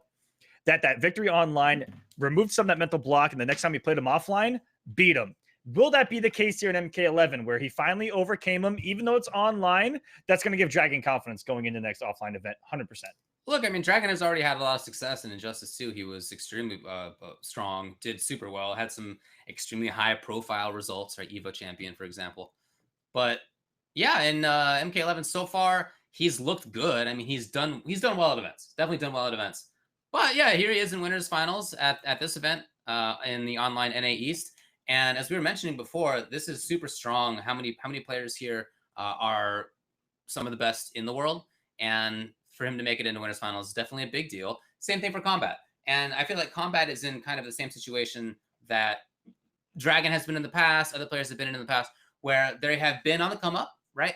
They have sort of been there online. You've known about them. They've done well occasionally offline, but the skill has slowly improved and improved and improved. And when a new game then comes out, you can really see them quickly adapt. Oh, I get it. I'm here. I'm ready for all this. And yeah, Combat looks super great. He's looked great at NLBC. He's looking great today as well. 100%. And on the loser side, man, Daddy looking strong against Alexander, playing really how we expect Daddy to play, a little savage with some of the mix-ups. Yeah, that's how it is. And the aggression, but also the ability to, save the resources. And there was a lot of great decision-making that I saw in there. And he also picked up on kind of Alexander's tendencies of, the wake-up buttons and the overhead success rate. It was so smart to see him pick up that Alexander never really got opened up by the back three, and then just really only staggered it from then on out. And of course, the overhead very successful. So really smart stuff out of Daddy. Can't wait to see him face SonicFox, because Daddy versus Sonic in the past has been very interesting. Daddy is savage enough to, I think, upset SonicFox's comfort level in a match. Here's why I'm excited. SonicFox thinks that Sub-Zero's bottom 4. Bottom. Terrible. Oh my goodness. David, you're right. Not the worst character in the game. If he blocks wrong, okay. He also says that's what I'm talking about, right? Can he block the overhead? That is the question. Now it's online play, and that adds a couple of frames of lag just inherently. But can he do it? Can he do it? I have to have SonicFox's back here, and I rarely do. Okay. Because I thought it was the most ludicrous statement that Sub-Zero's terrible. Yeah, but he did say online is a different story. Of course, I was just gonna say. Yeah, online, of course, the character is, even by his estimation, stronger, because he still thinks there are a few Kolokana's frames good of lag that are added online. And so if the difference between a 19 frame overhead and a 16 frame overhead, that's the margin, right? As a human, there's just a limit to what your reactions can be, and it is somewhere in that. It's like 16 and 19 range. That really is the difference. Was it not Daigo that said that a few years back? That's where the human reaction point is. If you do the math on what the average someone. human reaction is, it comes out to something like 15, 16 frames. Yeah. Now you can make guesses, right? So it's not like it's not a raw reaction. You're like, oh, he might do the overhead here, and so it's a little bit easier in that respect, but still very difficult to do at all. I mean, I feel it's not easy to react anyway, but online that overhead becomes very, very difficult to react to. So it is definitely, I think, even by his own estimation, stronger in online play. 100%. I wonder who SonicFox is going to go with in that matchup too, versus Sub. You know, he's got so many characters up his sleeve. I saw him talking earlier on Twitter that, you know, he doesn't feel as comfortable with Jackie online that he does offline. Maybe because the optimals are very tight, little things like that. Who knows? Or if we're just going to keep seeing Aaron Black. I think he only played Jackie one time in pools. If you look at top 32, it was all Aaron Black. Did break out Jackie against Alexander the One, though. So good stuff there. And in pools... That's very interesting that he would play Jackie versus Jackie. Cetrion, and against Dragon play Aaron Black. You know, I would guess that's just a player thing rather than the character thing. Yep. Played Aaron Black versus both Dragon and Biohazard, his first match of top 8, and of course the match to get into top 8. As we are still trying to get these players in a lobby, ladies and gentlemen. Sorry, just be patient with us. Trying to get Gur versus NinjaKilla happening. Yeah, just one of the players couldn't connect, so we remade the lobby. Hopefully it works out soon. We'll get it going for you as soon as we can. But I guess what we're going to do actually before that is maybe play the next losers match just to see if we can iron out whatever's going on with the other players. So that should be SonicFox and Daddy as a result. And this is the match that we were just talking a lot about. You know, I mean, I could see Aaron Black still coming out for the scud shot. I think that's a pretty important tool versus Sub. That sounds good. His own pressure is solid, obviously. Yeah, we'll see. Absolutely, yeah. So it looks like we're going to try to do SonicFox versus Daddy right now. Yeah. Oof. This is gonna be another classic. I'm calling it right now. And again, do we have the authority to blow up SonicFox if he loses the Sub-Zero? I don't care about having the authority. I'm definitely going to do it. It's definitely going to do it. Am I sitting in a position where I could like beat SonicFox and have authority? No. Now, but I do have the mic. It's right here, and that means true. I can say whatever I want. And you can't stop us, Sonic. You can't stop us. I know SonicFox wants more than anything a run back with NinjaKilla, though. There's a very famous set played days ago where NinjaKilla beat SonicFox 10-3 online. Yeah. And SonicFox has wanted the run back since. ASAP. Yeah, man. We'll see. Okay, but we are going to skip Gur versus NinjaKilla. For now, it's going to be SonicFox versus Daddy, and it is Aaron Black versus Sub-Zero, as we suspected it might be. I mean, the stance is going to shut down all zoning. I think it's going to be a pure offensive fest coming out of Daddy in this matchup. Round 1. Because amplified or not, that little scud shot's going to sit there and absorb it. And already coming in with the pressure. And this is a big test for SonicFox now. That's what I'm talking about. Oh, okay, well, that's one way I did not have to block. Went with the overhead after that, back 2-2-2. Made it to overhead. Oh, okay. Yeah, you can't just jump ill-advisedly against Sub-Zero. That's one thing about the matchup. And it's always been like that. All the games he's been in. Oh, here we go. Oh, no. Oh, no. Daddy. Oh, he dropped the combo. Come on, dude. This is what I'm talking about. The savagery of Daddy here is definitely gonna disrupt SonicFox. He's trying to get in SonicFox's head right now, and that's round 1 for Daddy. What? Round 2. Wait a minute. All right. I'm trying not to root either way here, but okay, he's out of there. There it is. I think that was a bet, but hey, great block. Oh, he gave up the combo in order to do that. Come on. I respect it. Oh, no. It's going to be a full combo. I learned that you have to hold up in order to get that to not cancel after the specials off of the gun stance. Got a move. Wow. And wow, that was a clean round from SonicFox. Mid combo teabag. That's just that. Well, that drop of a combo to teabag. Yeah, he definitely gave it up. Oh, he tried for it. Okay. Next level stuff here at SonicFox. He's in full control. Great stagger. Confirm comes. No breakaway to Daddy. Just got it back. Oh, very nice. Switches sides. There we go. No break yet. Missed the tackle there off of that stand 3. He wanted the low. Oh, Low. Immediate reversal position with the slide, taking damage over time. Oh, we didn't even know! That's the second time okay. that we've seen a 40% throw come out of Aaron Black there. Personally, I'm I'm disappointed, and I'm specifically going to give this a 1, that there was no mercy, all right? Now, I was just saying that I don't want to see a mercy just from a competitor's standpoint. It's risky to do, obviously, but if you're going to drop a combo in order to get a teabag in there, Sub-Zero. and you don't also mercy, what are you doing? Come on.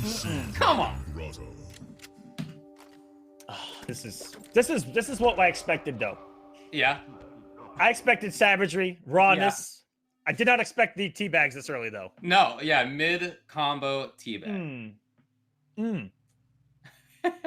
He gave up corner position. His back was still to the corner when he did it. That's right. And he could have ended the combo and slide. And the damage over time. Yeah.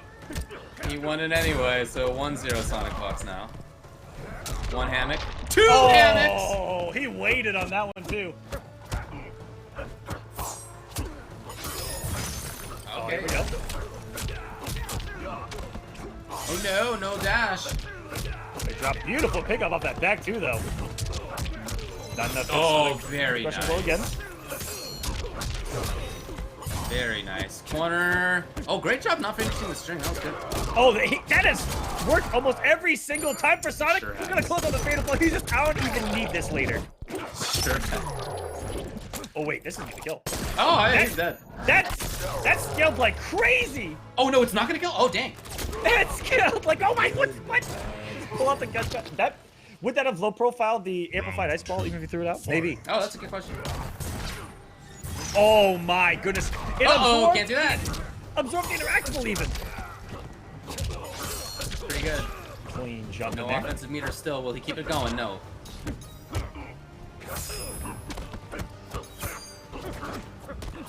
Okay, he's out of there. All right. Oh, That's still he punished. did interactable into.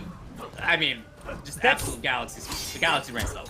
Still punished a whiff back 2-2-2 out of Aaron Black. That was whiffing for 19 years. Back to right into it. Switch sides. We got the dot damage. Oh, it's very hard to stagger against SonicFox. Oh, I mean, his reactions. Unholy Oh! kick, get the punish. No! That could have been big. Wake up roll, and then just a down one to seal it. Okay. That looked like the startup of a back, too. That man was reaching for that gun. Able to stop it before the down one hit him. Really good stuff. That was... If you'd have mistimed that down one, that back 2-2, possibly would have closed things out. Daddy hanging on for dear life here in game number 2. In a third round, has the health lead. Okay, not a reaction I want to point out. He just was doing it.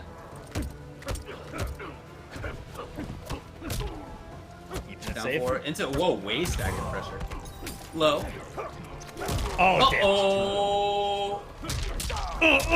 God, even without the crush, it's so much damage when you're in that puddle. Oh, this is actually bad. This is Yeah. bad for Daddy. He That's just what lost like 10% life. And now it's gonna get chipped down before the ice ball can even come out. What? Oh, wait a minute. Is it loaded? Oh, that's my favorite. That's actually my favorite Fox finish. Not the damage over time, but the full screen walk down into the crushing blow rifle butt. All right, I'm gonna give that a 6. Oh no, I screwed it up again. Look, the reaction times are difficult over here. Okay. That's why we're here. And Right. Aaron Yeah. Black. Yeah. we can't even react to give respect over here. Not exactly a 19 frame option. Yep, nope. That's a... Silent Quay You have a good assembled. 30 seconds there, David. No, it's actually only like 5 seconds. Yeah, it's not that long. Yeah, 10 seconds? It's like 10 seconds. So SonicFox looking pretty good. Doing what he needs to do here. And yeah, for Daddy, that moment where he got the grab, and by getting the grab, actually took almost as much damage as he dealt, that was bad. That's definitely a feel bad moment right there. What? Woo! Oh, he made the switch to thin ice. Oh, he did? Yeah, okay, all right. We got slides on deck. We got the aerial axe, really good at controlling the neutral, really. Yeah, that's more what this character is about, a little more neutral based. Has a good crushing blow on that once you can line it up. These projectiles I think are kind of whack, but that one is pretty good. Yeah, the axe is really strong. And so is like again. The make it rain with the icicles has really good range on it. And chip out for when it gets down to that territory. Yeah, if you are in a situation. Whoa! All right. I like it. And he was ready. I think SonicFox is ready for even the overhead slide. That really is the mix-up. They try to do that old school, what we call the Earthshake mix-up, which is a very quick overhead low. Yep. Oh, punish? No, he might have been able to. We will never forget Doomsday in this scene, David. I mean, that character was pretty nutty. There it is. Can he punish? No. Okay. Oh, dude, his interactable usage is off the charts. Jeez. Dude, the double hammock. How many times does it come? Just do it. This is a very interesting corner. He's got 3 different interactables to use, either smoke bomb, a freeze, or the Cyrax bomb. Ooh, he whipped. Stays in front, jump, not quite there. On the punish. That would have been pretty cool. But here, look, he's there. Into what? The low. If you notice in this game, jump-ins have such low block stun that pressing buttons after jump-ins is actually like meta. Yeah, for sure. Oh, beautiful slide. And that, I think, is his second one of this match, so I still think he needs one more to load it. Yeah. Oh, it may not even happen. Oh, yeah, you're definitely deleted. That is a 3-0 by SonicFox. I don't care which version of sub you're playing. All right, so we cannot blow up SonicFox. He looks pretty comfortable against Sub-Zero. SonicFox confirms Sub-Zero is bottom 4. Those were good games, though. Daddy, getting rounds. Oh, no. Oh, no. Oh, he's Oh, not no. Oh. You don't want to go in there. You don't want to go in there, believe me. Oh! Reptile confirmed. Fatality. Just kidding. Don't tweet that. don't at Ed Boon and say Reptile.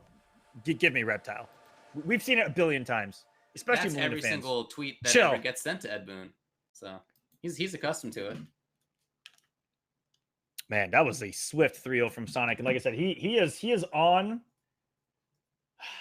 that path. He wants that run back with NinjaKilla, but NinjaKilla has to get through Gur first, and Gur, like I said, is a tough opponent to run into, playing a phenomenal character, and we'll see how NinjaKilla can handle Geras in what's either going to be the Jackie or the Liu Kang matchup. I would think that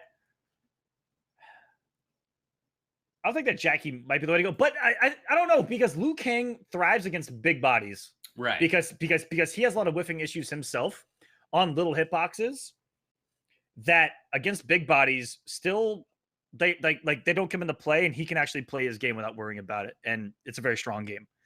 I hear Liu Kang players talk about it all the time.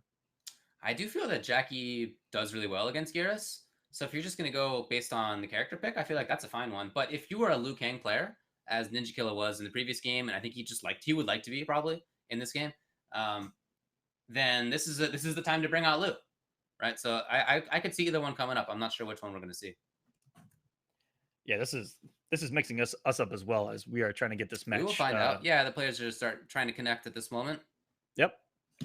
Hopefully Still we'll working get that on all for you soon. But again, we have Dragon versus Combat waiting in winners finals, and in losers semis, SonicFox plays either Gur or NinjaKilla. It would be cool to watch either way. It would.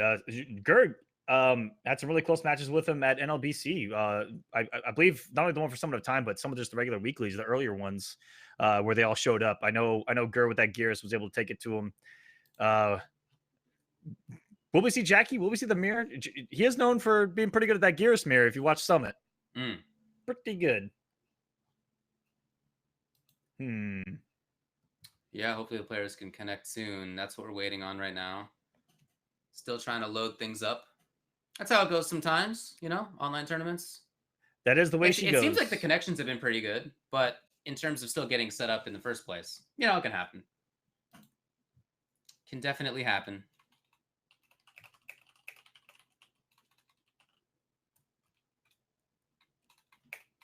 All right, sorry about that. I was in here typing. We're just trying to get Gur into this room. So what's the plate that you have? Your little dude, is this Kodokan? Yeah, it's like a little little chibi Kodokan. Exactly. So I actually played Jackie 30 times in order to get the Rainbow Combat card background. It's just like when they did the Mortal Kombat logo, the NRS logo as well, the little dragon where it looks like it's watercolored, which is really cool. Yeah, it's super cool. Yeah. And I have the like little, I forget what the front part of it is called, the little character that you can pick. I have the one where if you beat an NRS developer. I still haven't gotten that one. They've been. You haven't gotten that one? Oh, yep. buddy. Yep. That was one of the first things I got. I have it in every game except for this one. Come on. Tyler Lansdowne, I'm coming for you. Just know that. I'm coming for you. Okay, so we're gonna switch lobbies here? Yep. Okay.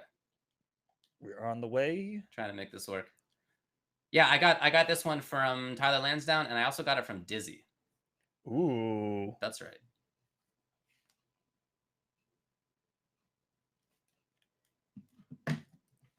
All right, we're on the way. Hopefully this works. I'm crossing my fingers. Yes, hopefully so. But man, this top 8 has been incredible. And once again, this is only the East portion of the online NA part of the pro competition. There is still West to happen. Oh man, it immediately put us in a match. I tried to go AFK as soon as I could. That's okay. That's okay. All we need is NinjaKilla to join, and then we're all set.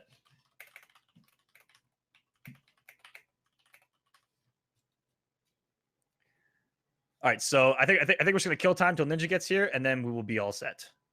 Or Gur can actually. Yep. Sorry, I'm talking to 3 different people at once. I apologize. Yeah, no, it's all good. Yeah. Just beat me up and we'll go back to the front. Okay.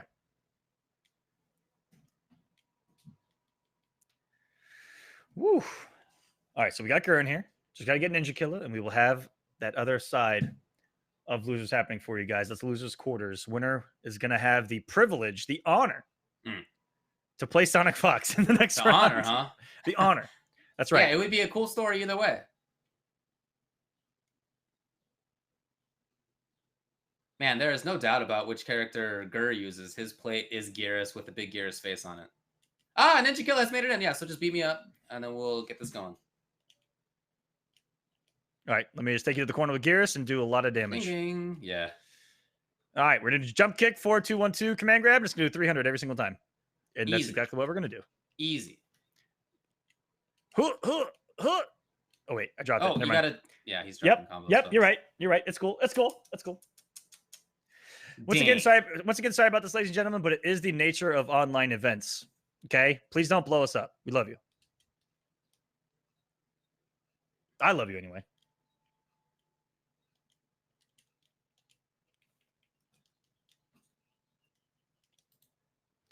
All right, let's actually add a little bit of damage there. There we go. Are you commentating your own match and beating me up? Yes, I am. Oh wait, I missed it. My bad there. All right, let's get swaggy here. What are you doing? All right, we're good. They showed that ugly. That was fun. All right. That's my Geras loadout. Because I didn't unlock anything for Geras, unfortunately. Nothing crazy. I do like that outro though. Someone in my chat the other day saw that outro and said AFK. that someone said that Geras looks like he's punishing someone who wronged his family when he punches that little sand boulder at the end. Shout out to the facial design. And I can't unsee it now because he looks really upset. All right, let's just watch my Kotal die real quick, and then we'll have Gur versus NinjaKilla. Actually, can't you just quit when you get into the game? No, well, it would kick me out of the whole thing. Would you leave the lobby? Yeah, okay. Yeah.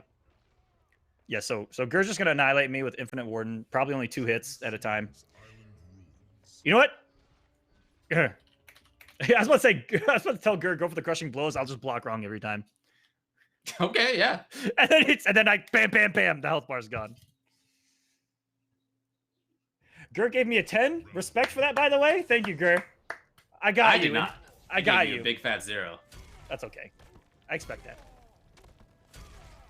Okay, a little bit more efficient route here for Gur, who's just doing down twos over and over and over again. Okay, I think she's putting although on the screen. more efficient way would it be to load the gauntlet and do that? That takes time though. I mean, they also they changed that in the patch so that once you load the gauntlet, it doesn't have down to extra damage. Oh, you're right. It's only the first one, right? Yeah. Are you serious? I mean, come on, dude.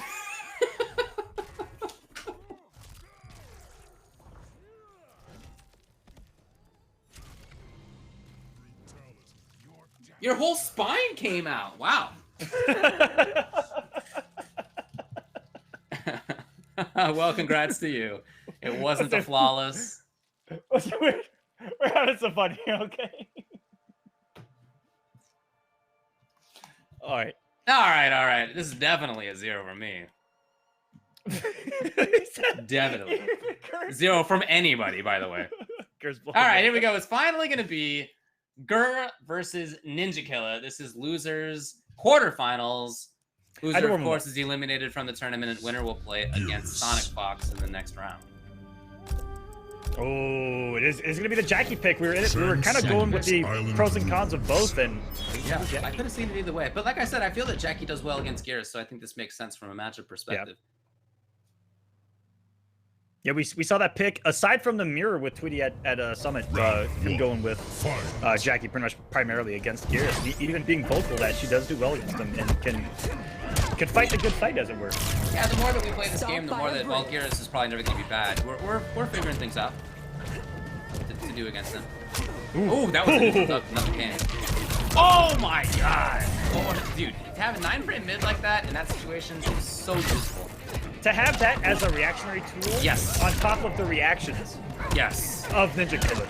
So that's a win-win-win if I've ever seen it. That was incredible right there. Yep, going to forward 3 is the safer option in the match.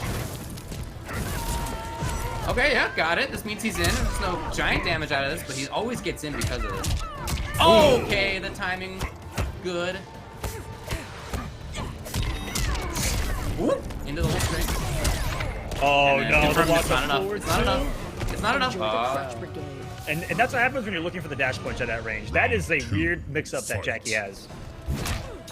Once she's in that forward 2-2 range, sometimes you'll crouch without blocking, look for the dash punch, looking to get a punish, and then you just eat a 4-2 to the mouth. Beautiful frog splash and trying to... NinjaKilla may have been going for some anti-Gears tech there. And it's only... This is so weird. It's only when Gears jumps into a 1-1-1. Right. If he jumps in and does 1-1, it's flawless blockable. Yeah, after the 1. So in between the first and second, yeah. Exactly. It's so weird. It's only off the jump. Oh, and then so the grab instead. So I love the immediate understanding by her, but the also immediate understanding by NinjaKilla to go for the grab tech right there. Genius. Good call the stagger by Gur. But nice and safe. Oh man, this is gonna seal it. That's gonna be game number 1 going to NinjaKilla. There are some players who I would say, hold on, let's see if this combo works, and then maybe he'll seal it. But for NinjaKilla, I feel pretty confident just saying, this is over. Yes, his execution, top tier. All the players like to talk about it. I mean, the reactions, the spacing. I mean, NinjaKilla looks like he's got the complete competitive package. Yeah. At the end of the day, Gur really struggled to get going. Yes. Definitely. He really did. And, you know, we haven't said one word about NinjaKilla's defense, and it was there. He was all about it. And just refusing to get opened up, and he is so good at, like I said, the reactions. Reactions go into everything, where you see staggers so well, you see down 1 so well that you take your turns. You saw Gur get blown up going for down 1 into something on block, and he immediately got met with the well, of course you have a 9-frame mid, so one of the best tools in the game to deal with that kind of stuff. You just do it, but you have to have the reaction of, again, seeing him just stagger forward 2-1, seeing him just stagger forward 2, just a down 1. All these things come into play, and you don't want to see a Gears player get away with murder off of those staggers. You always want to take your turn and to have a good tool to take it with. Well, here's great with grab loops. Always up in your face. Ooh, little delay, and here comes NinjaKilla. Oh, man. Gears trying to press probably down one in that situation. Save. Oh, instant! But it was actually a neutral duck and not anything else by Gur. Yeah, he flawless block just the stand one. Right. Beautiful. Oh, man, he's looking super strong. It is hard enough to get any flawless block, let alone to have the up 3 like he did input. All right, this is good position right here. Yeah, not a This switch. is a really good knockdown. Oh, that would have been genius to keep it up, but very hard to do in that situation. Here it comes. NinjaKilla frozen just a little bit. Gear. Next mix-up could do it. Fatal blow. Oh, I'm surprised. Oh, Wait. he needs more. He needs more. It's not done yet. One more. What's the mix-up? Oh my goodness, that was. Oh my god. Escape failed as well. That So he was looking to tech so out of the corner. clutch. That's very unusual. Round 2. That was beyond clutch. Wasn't punishable what Gur did, No. but the fact that he had the audacity to block. Oh my goodness. Wait a All right, wait a minute. NinjaKilla's looking pretty strong at the moment. Oh, And then the one time you just conditioned yourself. You just played yourself. Congratulations. Congratulations indeed. NinjaKilla's here. He's loading it up. I don't think he's done the back throw yet, but he doesn't need to. And we've seen him done that before, right? He just feels confident controlling the corner. Oh my god, this is just a destruction, and it is enough by just a little bit, but it's enough. 361 takes the game. Wow, NinjaKilla in all aspects of his gameplay looked fantastic. Congratulations to him. 2-0 right now. And it's been 4 straight rounds. He has survived 4 rounds without getting hit by more than a grab in damage at a time. No, yeah. We haven't seen Against Geras. Against Geras, we haven't seen any crushing blows, right, from Geras. I don't think we've seen any significant combo damage from Geras. We've seen like 1-1-1s, but not, major temporal advantage, that kind of stuff. Nothing at all. Gur's definitely sitting here thinking. Yeah, he hasn't locked in yet. Baraka. Is that so? Going to the slashy boy, huh? Now he's got Baraka. I didn't see which variation. We'll find out shortly. Marauder or Bone Pick Command Grab. I would think that command grabs would be a little more effective against NinjaKilla, whose defense looks so solid, and mid command grabs, especially if you went new era, would be detrimental. But even here, what's the mix-up going to be? Is he going for the big damage, or is he going for the big mixes? It's going to be the damage. Indeed. Yeah. Now, I do think that Baraka does fine in this match. I think he does better than Geras personally. I play both characters as well. But that said, like anybody else, once Jackie's in on you, she controls things really well. But yeah, the extra little range on the I forget whatever the special move is called, the slot that gives you those extra buttons. That's really useful in matchups like this. You can control things really well. You can jump in really well. He just has great far normals anyway, so you can kind of keep this range at a little bit more effective spot than Geras can. Yeah, far more effective than Geras. So, Geras at a certain distance really only has the forward 3 to throw out the back 2-2s, which you rarely see. Yeah, for as many strengths as that character has, it's not like he has these far range footsies outside just a couple of tools, and they're not as strong as Baraka's. But that said, NinjaKilla is looking great, right? Even still. Okay. Ooh, got the flawless block, the push on there. Oh my goodness. Woo! Escape failed. Which way? Out of the corner. Now this is a problem against Baraka. Escape failed means that he loads up with 300 damage. Oh no! The last hit was enough to chip out beyond the last breath. Oh no! It would have been round for Gur if that didn't chip out perfectly. Yes, he definitely would have killed after that. Oh, punish! Yeah. Now big damage. Will we see a break? No. Okay. Doesn't want to finish that string. There's a flawless blockable moment on that, but there he is. Ooh, damage buff activated, and it's gone. You have to be within the flag's radius in order for the damage buff to actually be active on Baraka. The side switch. The delayed wake-ups are also so smart out of NinjaKilla. He's not only delayed wake-up well, but he's, again, reacted to whatever's whiffed and had the answer ready. Oh, there's a couple big moments here where Gur could have gotten more, did not. Gotta see a break. Oh, no, instead it's the fatal blow. I don't know if it's enough, though. Yeah, this scaling is pretty rough. So he gave it defensive bar, unfortunately. Oh, wait a minute. But he should live. Oh, the offense is still not enough. Oh! Off the head, right off! What a mess. Jackie Briggs. Oh, God. Oh, man. Oh, man, the offense was so strong. NinjaKilla with a fast 3-0 against Gurr. One of the best players in the scene, and he just got lit up by that Jackie Briggs right there. She had offense, pacing control, spacing control, defense when that was necessary. It wasn't even necessary that often because the rest of his game was just so strong. That it was, and that is going to set up the matchup that I think everyone here wants to see. SonicFox versus NinjaKilla. Talk to me about the history of this, Aquaman. Well, it's happening in losers, so they both need to get better. If I'm being honest with you. Wow. No, NinjaKilla has just been an online unstoppable winning machine since late MKX. Right.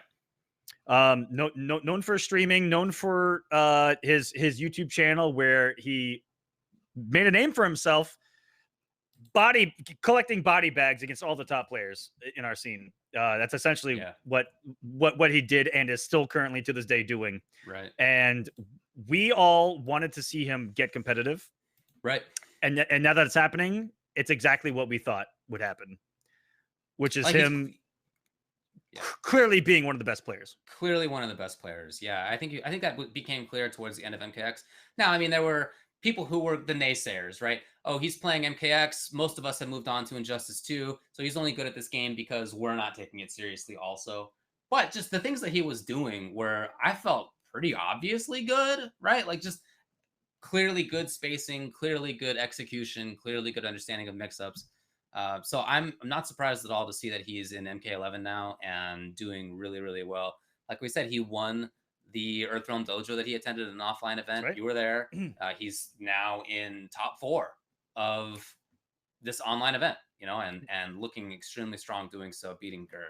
We also got to give him a lot of credit in that he got a lot of flack for even a lot of competitive players and the competitive scene was saying, you know, he's carried by the MKX mechanics and of course the character being incredibly strong, and for him to come into MK11, which is a completely different game almost from the ground up than MKX, aside from of course like juggles and R2 to block. It's a completely different neutral. It's a completely different like a plethora of brand new mechanics. And to see him thrive just like he did in MKX is really good to see, and it was so cool to see him do that and currently doing that because it shuts everybody up. Look, every time I've heard somebody say that oh, this game is different than that other game, so the person can't transition to the new one. Every time you're right. Every time. Look at. Anyway, that's not the match we're gonna have right now. Yes. We're actually gonna run winners finals. Winners finals. This is gonna be Dragon on the left with that super sick Cetrion. I love how it looks, and it is Combat who's gone with Geras here.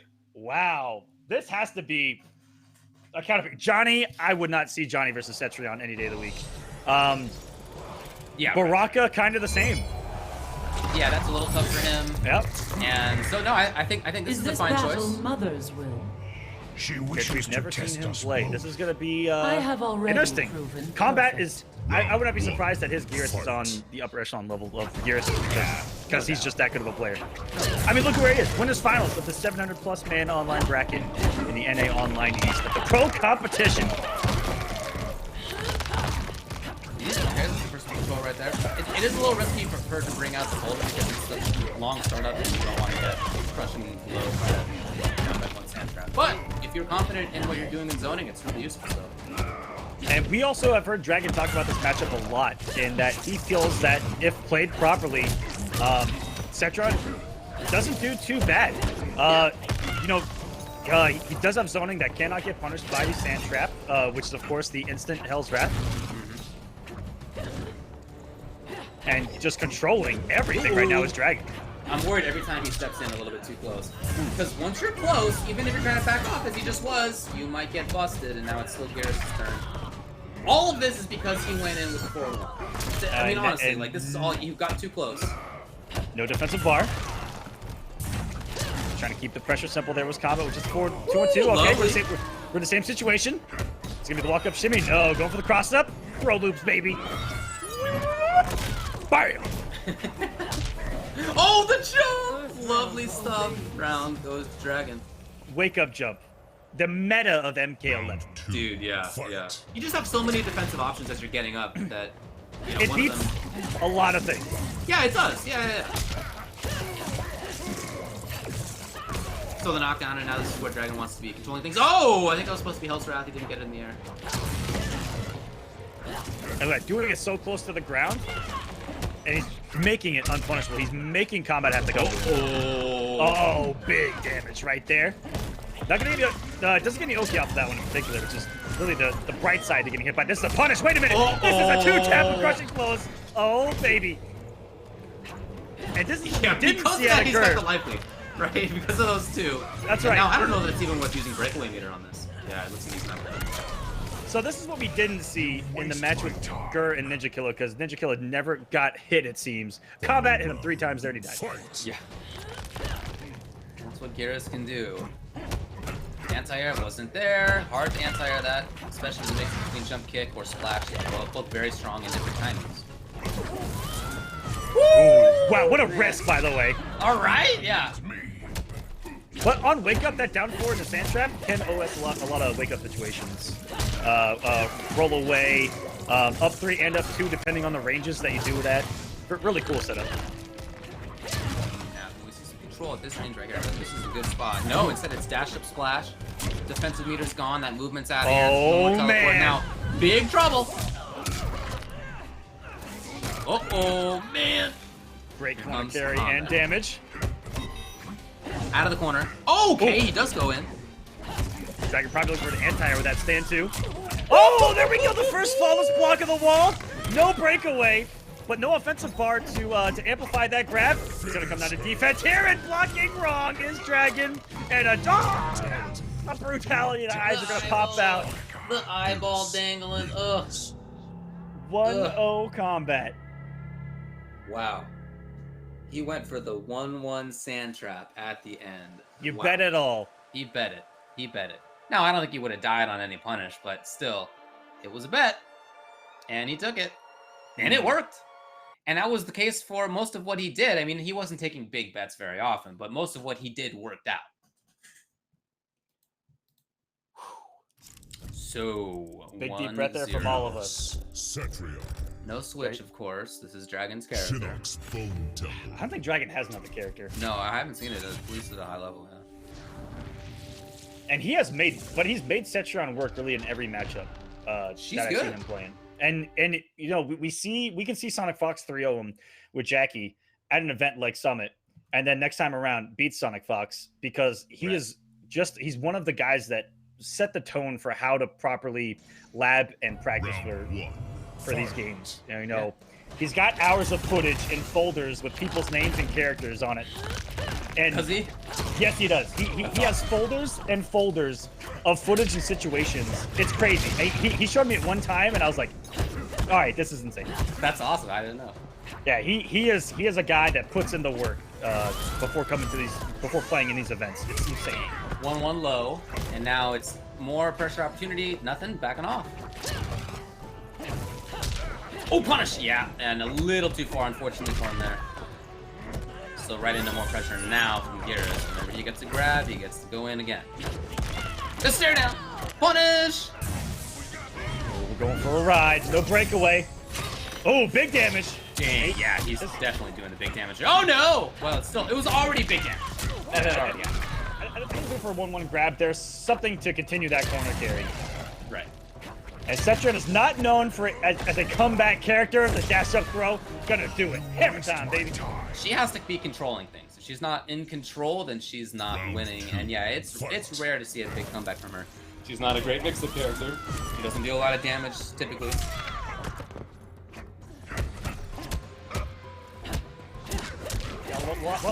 Okay. Sorry, a lot of her damage really comes off a punish of 2-1-3. That's about it, or a down two crushing blow, but it's so rare to see those.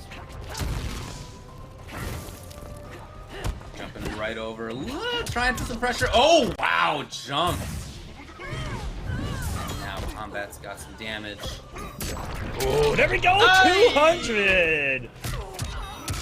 Oh, no, Dragon input something. You saw him go for like a flip stance? Yeah, probably roll. No, but he didn't have defensive meter. Exactly. Oh, no. Wow. Yeah, I wonder if that was just a brain fart. Typically, if you do wake up stance switch, you're trying to roll, you just screwed up the timing. But he didn't even have defensive bars. Dang. Well, looking pretty strong right now is Combat. And he's used 3 different characters in order to get up here. He's used Baraka, he's used Johnny, he's used Garrus now. We didn't see the Baraka on stream, but that was yesterday.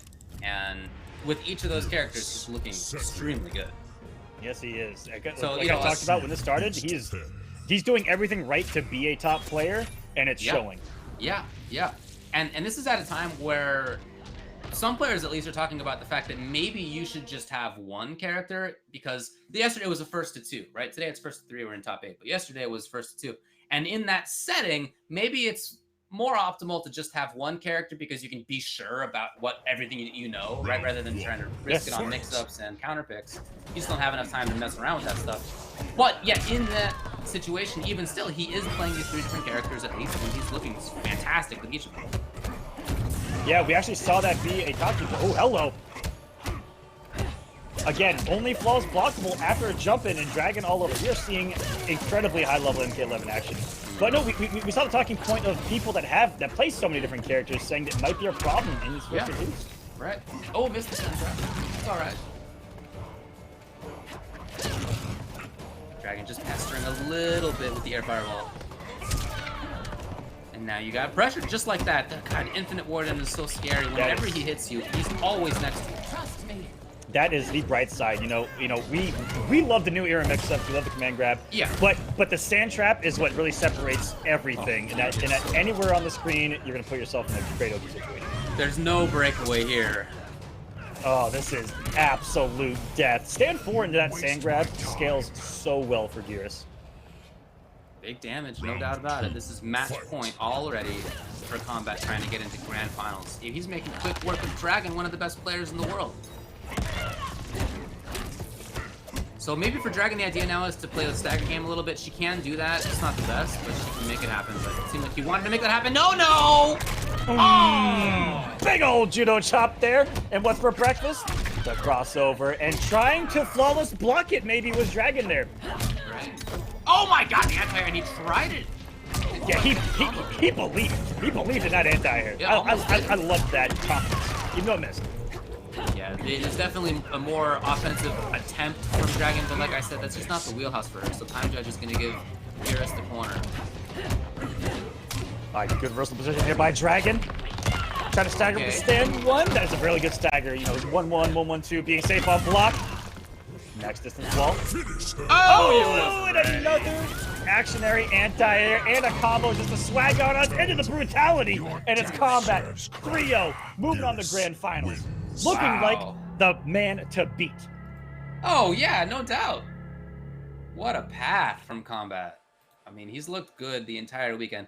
He had to beat Alcatraz, Coach Steve, Daddy, Gurr, and Dragon. And now he's in grand finals. Doesn't yet know who he'll play, but, I mean, by the looks of it, I don't know who's going to stop this guy. Absolutely. We are in the top. We have just entered our top 4, where it is going to be NinjaKilla versus SonicFox on the loser side of the bracket. Oof. The winner of that will face Dragon. The winner of that will face Combat for the entire event.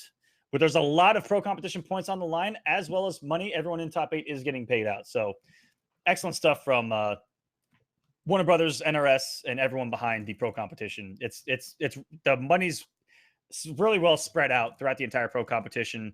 A lot of points on the line. I can't wait to see who gets these points and who puts themselves in a great position to try to make that finale at the end of the season. That's what it's all about. Yep. Trying to get as many points as you can so that you can guarantee yourself a spot at the end of the season.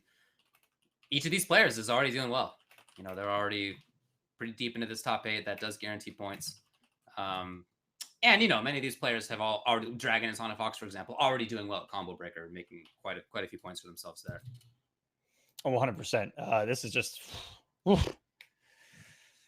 I'm excited. I honestly can't wait for this next match because I know that everyone in the scene wants to see this right now, and I'm about to tweet it out, and everyone should tweet it out as well. Yes. Hashtag MK11. Hashtag Pro Competition.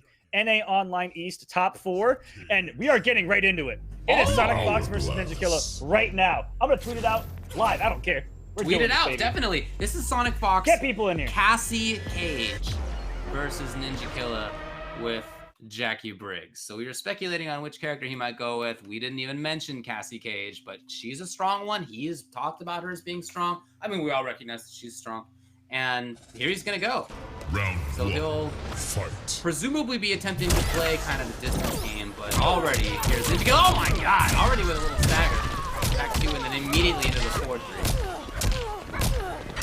And already got the corner situation. Already. Okay! Out of there is Cassie. The back drag comes, and then maybe now we'll see a little bit of space control. No, instead of just gonna be pressure. Wait, do you see the surprise pick from SonicFox, by the way? That's what I'm talking about, man. No Digital Soldier. This is a wild pick from SonicFox. Going with Yes Queen, which has that weird drone. I didn't even realize, to be honest. Yeah. This not only is Cassie the weird pick out of SonicFox. Yeah, it's not Digital Soldier, yeah. Which is typically the one that you see. Yes Queen, which does have the hit confirmable drone blast. That's right. To get, wow, what's racing by NinjaKilla? But does not have the low that gunshot that is super useful in some other matches. In this matchup too, where the first round knockout is a character that does not have a projectile. Right. Yeah, no, I'm surprised. Oh no, over whiffing is SonicFox. That is 2 back-to-back whiffs from SonicFox. Getting forward from NinjaKilla. Get that out of here, says the young man. All right, man. SonicFox, yeah, he said that he had figured it out. He knew what to do, but so far, this is... Well, okay. All right. Into restand. Ooh, Okay, here some we go. pressure. And escape failed, too. He was looking for throw into the corner. Okay. Good for Sonic. Some hits. What's it Restand gonna again. be? Ooh. Yeah, good looking on the combos. Again, you can always my count on this goodness. dude to hit that Yeah. stuff. That execution is so tight on that last little forward 4 you get. Yeah, no, that's a hard combo. For sure. Oh, is this gonna be it for Sonic? Nope. He didn't have bar. He didn't have. Oh, okay, the trade. That was scary. So tweeting about this. 1 round apiece here. Wait a minute. The pick from Sonic not looking too shabby. Wow.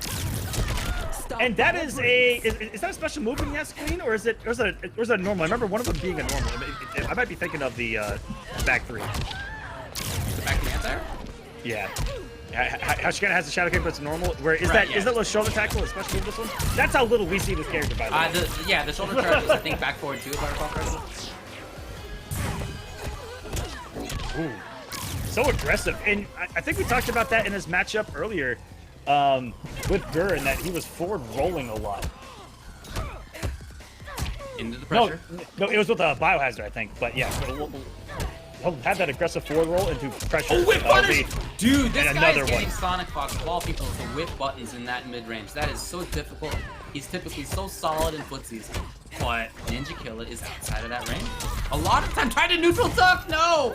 Oh, okay! Oh, here we go.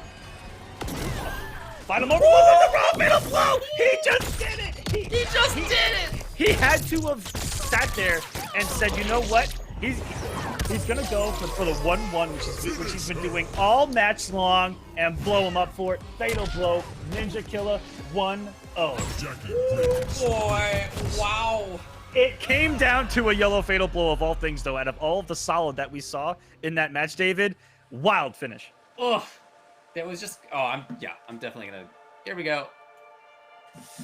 10. Incredible play. Incredible play. I mean, the whiff punishing was genius. Yes. But in order to whiff punish, you have to be outside of the proper range and know what to expect. And I feel like against Fox, it's just rare that you see him overextend in that way. But a couple of times we saw NinjaKilla do that. And he is believing in this pick of Cassie Cage too. He's going right back into it. You would think after testing, he would go back to something that we would, primarily know him more for. But he believes in this pick. Look, you gotta this is respect the guy that. who has a bunch of different characters. We saw Scarlet and Combo Breaker top 8, for example. So I'm not concerned about him picking a different character, I guess. I mean, keep in mind, but for that fatal blow at the end, he was very close to doing it. He definitely was. Oh, no hit confirm. Yeah, because it did. There we go. I mean, that's good damage on a Cassie too. 260 for being okay. Wait a minute. Unbreakaway too, or unbreakaway. Keeps you standing, no roll away or whatever. Yeah, no, that's good. Maybe that's why he prefers Yes Queen here. It's just to take away defensive options of NinjaKilla on hit. Yeah, it's not. I mean, I thought that he was going to go with Cassie for the zoning, but that's not really what this variation is about. Get safe and other side of the corner. Yes, he's there for the punish. Now, will he keep it restanding again? He does. Oh, I don't know if he's done a knockdown on purpose. Whenever he's found a hit confirm with the opponent standing, he's always gone for the restand. That's got to be the pick, the reasoning behind the pick here for SonicFox is that he is taking away options of NinjaKilla when he has the right read, and Cassie is a phenomenal football character herself, and that's what this matchup is going to be. That's what it's been about. Safe again. Oh, whip punish! Yeah! That is one of the worst interactables in the entire game. It's I was just like thinking, did he think that was something else? Because on this stage, it just reproduces other stages of interactables. I wonder if he was like, oh, that's something else. It's very similar to the shield that was an MKX as well. That was just horrendous on whiff and block. Oh! The one but nothing else. Escape failed. Is it out of the corner? Yes. Mid-speed.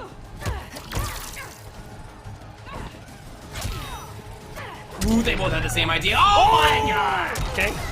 Give me a breakaway from Sonic. No! Big damage here. Yeah. Yeah, I mean, he's still alive. Right? I'm less certain. That's scale. Oh, no! Like crazy.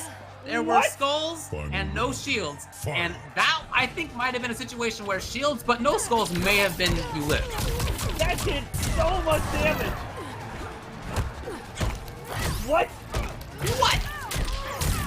If I was a betting man, I would have lost every bit of my money on betting that would not have killed. All right, well, that said, SonicFox has the life lead right now. He's threatening a little bit with the string.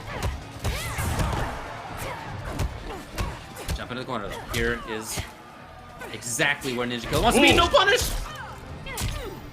And again, keeping him standing, even ending with the gunshot there. Oh, punish here! Into the corner. There's breakaway only now for SonicFox. Give it up. Defense bar available. Nothing. Oh! Oh, that was a scary little shimmy. I would have taken the bait for sure. I think I would have pressed the button too. I'm not gonna lie. Oh, the 1-1, and that is kind of an auto shimmy there for SonicFox. You were talking about those strings that are very quick, and the second hit is a mid, and how it kind of shuts down either wake up buttons there or tech throw attempts. That's exactly what that 1-1 is for at a Cassie, and we are all tied up at 1 apiece. And this pick from SonicFox is looking good. You talked about game number 1 being as close as it was, and being close enough to where SonicFox still believed that he could outplay NinjaKilla in this matchup. Yeah. The hourglass. At the end of the day, we still don't know anything, because we're seeing Yes Queen, Cassie Cage in top 4 of a 700+ man bracket be effective. Exactly. There's still so much to be learned.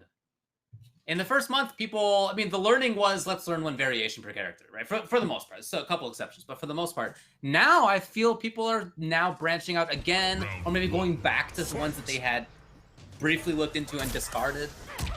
And we're seeing a lot more variation now. And we are. People taking a throw and getting pushed one and then countered against SonicFox.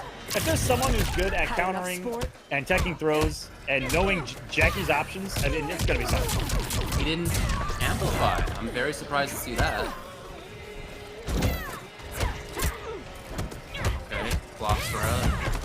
Yeah, this time, of course, the amplify. You gotta get out of there, dude. Something strong that Cassie has universally is safe side switches under pressure. Right. That also leads to okay damage. Yeah, sure. Oh, looking for the shimmy and the jump back. And the footsies out of this dude are unreal. To jump back, to see SonicFox whiff and then have the punish ready. That's not easy to do.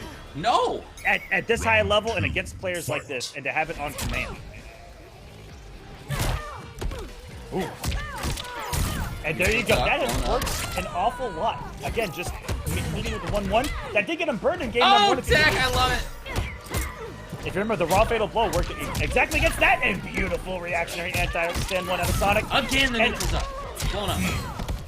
That is getting him burned as NinjaKilla. There's one weakness I've seen, is that 1-1 is shutting down.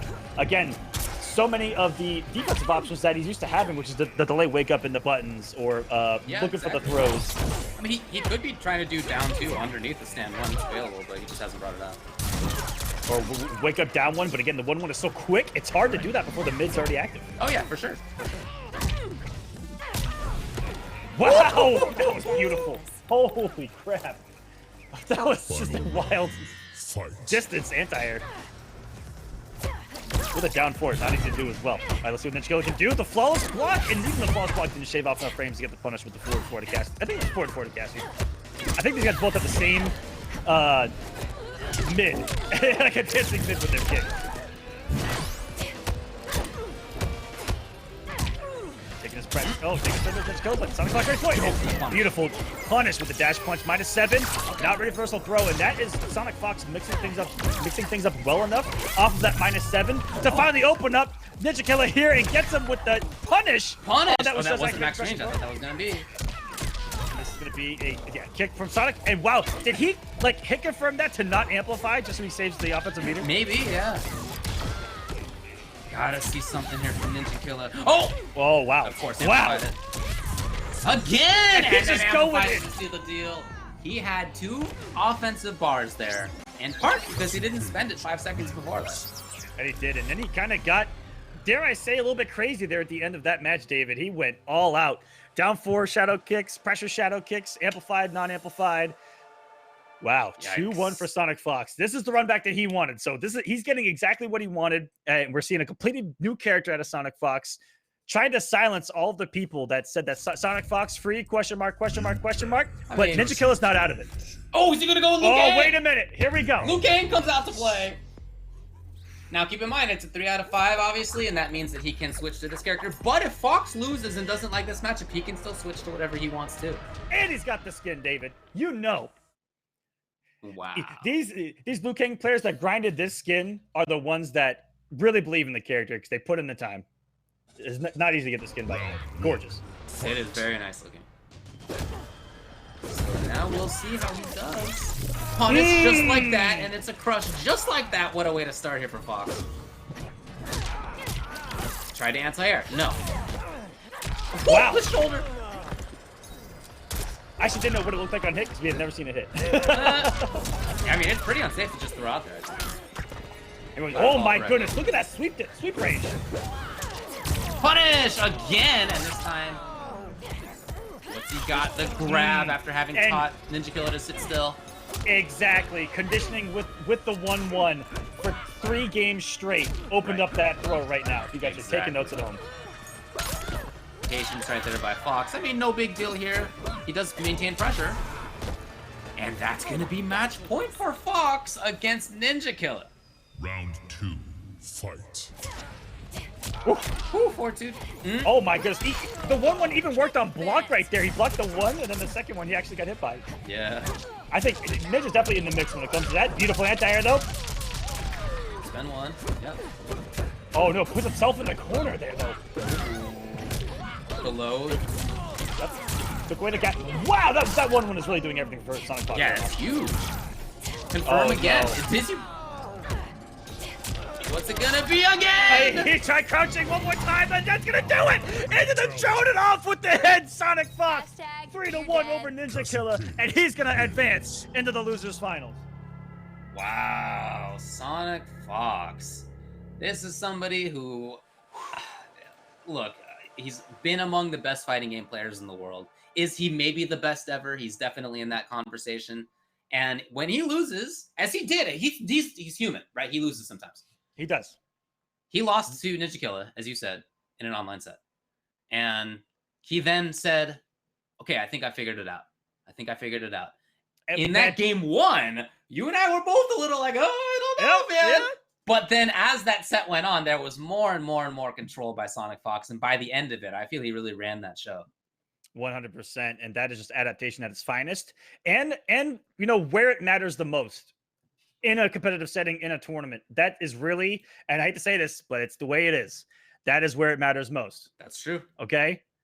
That's life. That's how it is. And SonicFox in a tournament setting, pulling off the win over NinjaKilla, but NinjaKilla still making it this far, getting so many wins against so many top players, has definitely solidified himself as one of the best. And I can't wait to see him potentially travel more. I want to see more of NinjaKilla. I want to see more. So.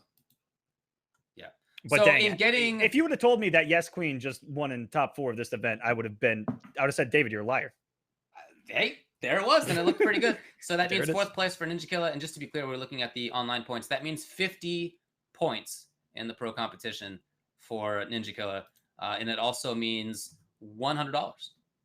Yeah, fourth place right there. That is not a bad day or a bad weekend of, sitting at your house playing MK11. Dude, you're right. You're absolutely right. And those points, I think, are maybe even the bigger deal because, as we said, you need to get them in order to get into the finals at the end of the season. That is right. We're still at the start of the season. It just began at Combo Breaker very recently. So there's a lot of time left. But getting 50 is very helpful in order to get into that finals in the end. That's right. Every point matters in this pro competition. Yeah. And we have seen those, final remaining spots come down to just a couple of points in the previous Injustice Pro Series, Season 1 and Season 2. Coming down to the wire, 50 points can make or break you at the end of the season. But guys, don't go anywhere. We will be back with our final 2 matches coming up after this break. More MK11 action, more pro competition action coming up next. Don't go anywhere.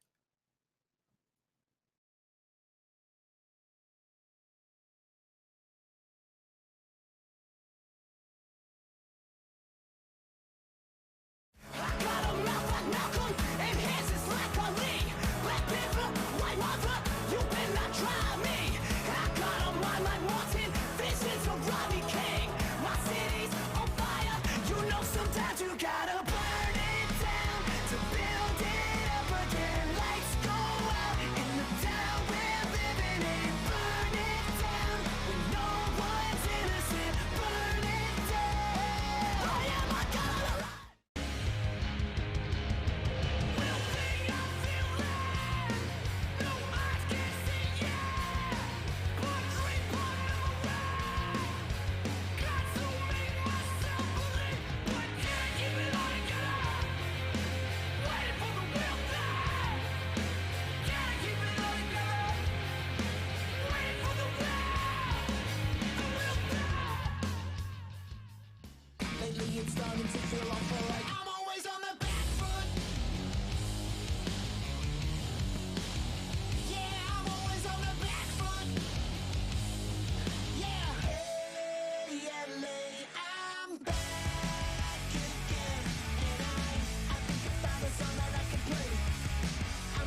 And welcome back, everyone, to the Mortal Kombat 11 Pro Competition Online NA East Top 8. What a mouthful right there, but we are down to the final 3. Losers finals and grand finals is all that remains. Taking a look at this bracket, this is the action that has transpired so far. SonicFox sent the losers early by Dragon. Combat, comfortable win over Gur. And Combat 3-0 over Dragon in the winners finals in a dominant performance with his 3rd character of the event. And on the loser side, NinjaKilla running through Biohazard and Gur 3-0 and getting the run back with SonicFox. We just saw that dominant performance by Fox after losing the first game. Really doing unfathomable things. He was playing in what looked like 2020, David. As we're going to see him doing again stuff here. That people haven't labbed up enough, I think. Yeah, no, very, very, very nice by Fox. So now it's going to be a rematch of the match that began the top 8, which was Dragon versus SonicFox. That was close. Dragon took it, as we mentioned, 3-2. And now a new character. Finals, it'll be Dragon versus SonicFox again, but yeah, not with Aaron Black anymore. Now with Infinite Ward and Geras. And this is what we saw Combat 3-0 Dragon with in winners finals. So this is kind of a mental pick potentially by SonicFox. Yeah, and this is a counter. It was. Saving the crushing blow, perhaps. Ooh, throw loops, escape fail, but then the SonicFox is about to get in his head already. Oh, here we go. And Geras is another character, not nearly as quick as Cassie, but does have that 1-1 meaty that gives himself a similar situation. He did sand trap at the end of 4-2 and oh god. That is I don't care. You can say that that's the worst gimmick of all time. Yeah. But when it works, you feel yourself. I mean, in order to try to take control after the 4-2-1-2 as the opponent, you basically have to press the button immediately. Yeah, really quick. Really quick, yeah. So you're not expecting there to be another down back 1 that you have to contend with. So yeah, that's the mix-up, but it's pretty unsafe. Ooh. Trying to play some blitzes there with Dragon. That's stand 3. And he needs to be careful. Even at that distance, the amplified wall, flawless block, and Geras is up 2. That thing might have the range, David. That's half screen, dude. Yeah. There it is. Hey. On command. But quick breakaway from Dragon, avoiding all that damage and corner carry that was about to happen. Ooh. Did he miss the Hell Strap? Okay, into the low. And now he's in trouble. There's no defensive meter. He finally got one offense, but that doesn't matter right now. He is in trouble. Near the corner. Confirm off the in the corner. Never mind. Near the corner. You are there, buddy. Puts himself there, and the quick mix-up. Dragon just doesn't believe it. He just doesn't believe it. Okay, that's gonna do it. And just falling for conditioning of SonicFox. Exactly, yeah, the overhead there because of the previous lows. Now, again, these guys aren't playing for the first time. Like, this is definitely not mix-up level 1. They're deep into this, but that was extremely strong set of mix-ups right there by SonicFox. You know what, buddy? You got an 8. Yeah, what are you going to do right there? You just got to reset here if you're Dragon. You know, you just got to sit there. You got to stay composed. But right now, Dragon is technically down 4-0 against Geras and looking kind of rough. Cetrion.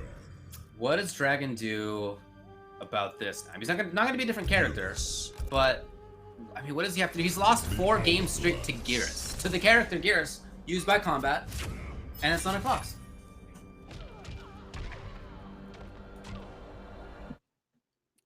That he most certainly is. And here we go into game number 2. Dragon SonicFox.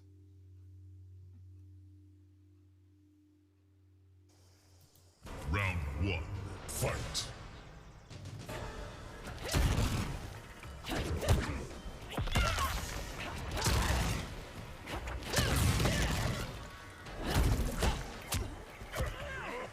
sorry about this, ladies and gentlemen. Having some technical difficulties on the mic.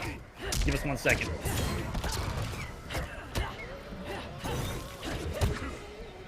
Wait, testing. Nope. All right, so we got pressure now by Dragon. He's in here. Trying to make some things happen at least. He's definitely being more buttonsy, a little bit more offensive as well.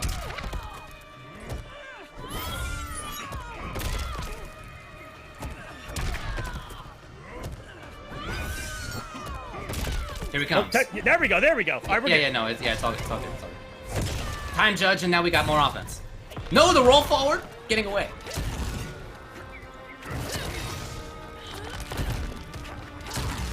And taking control of neutral, at least a little bit. Oh, he's frozen, and then jump kick, that dangly leg hanging out there. Again, dangling it out. No, you gotta punish this one. There is a break. And he doesn't use it, but that's what Dragon expected. Oh, boy. That came down to craziness.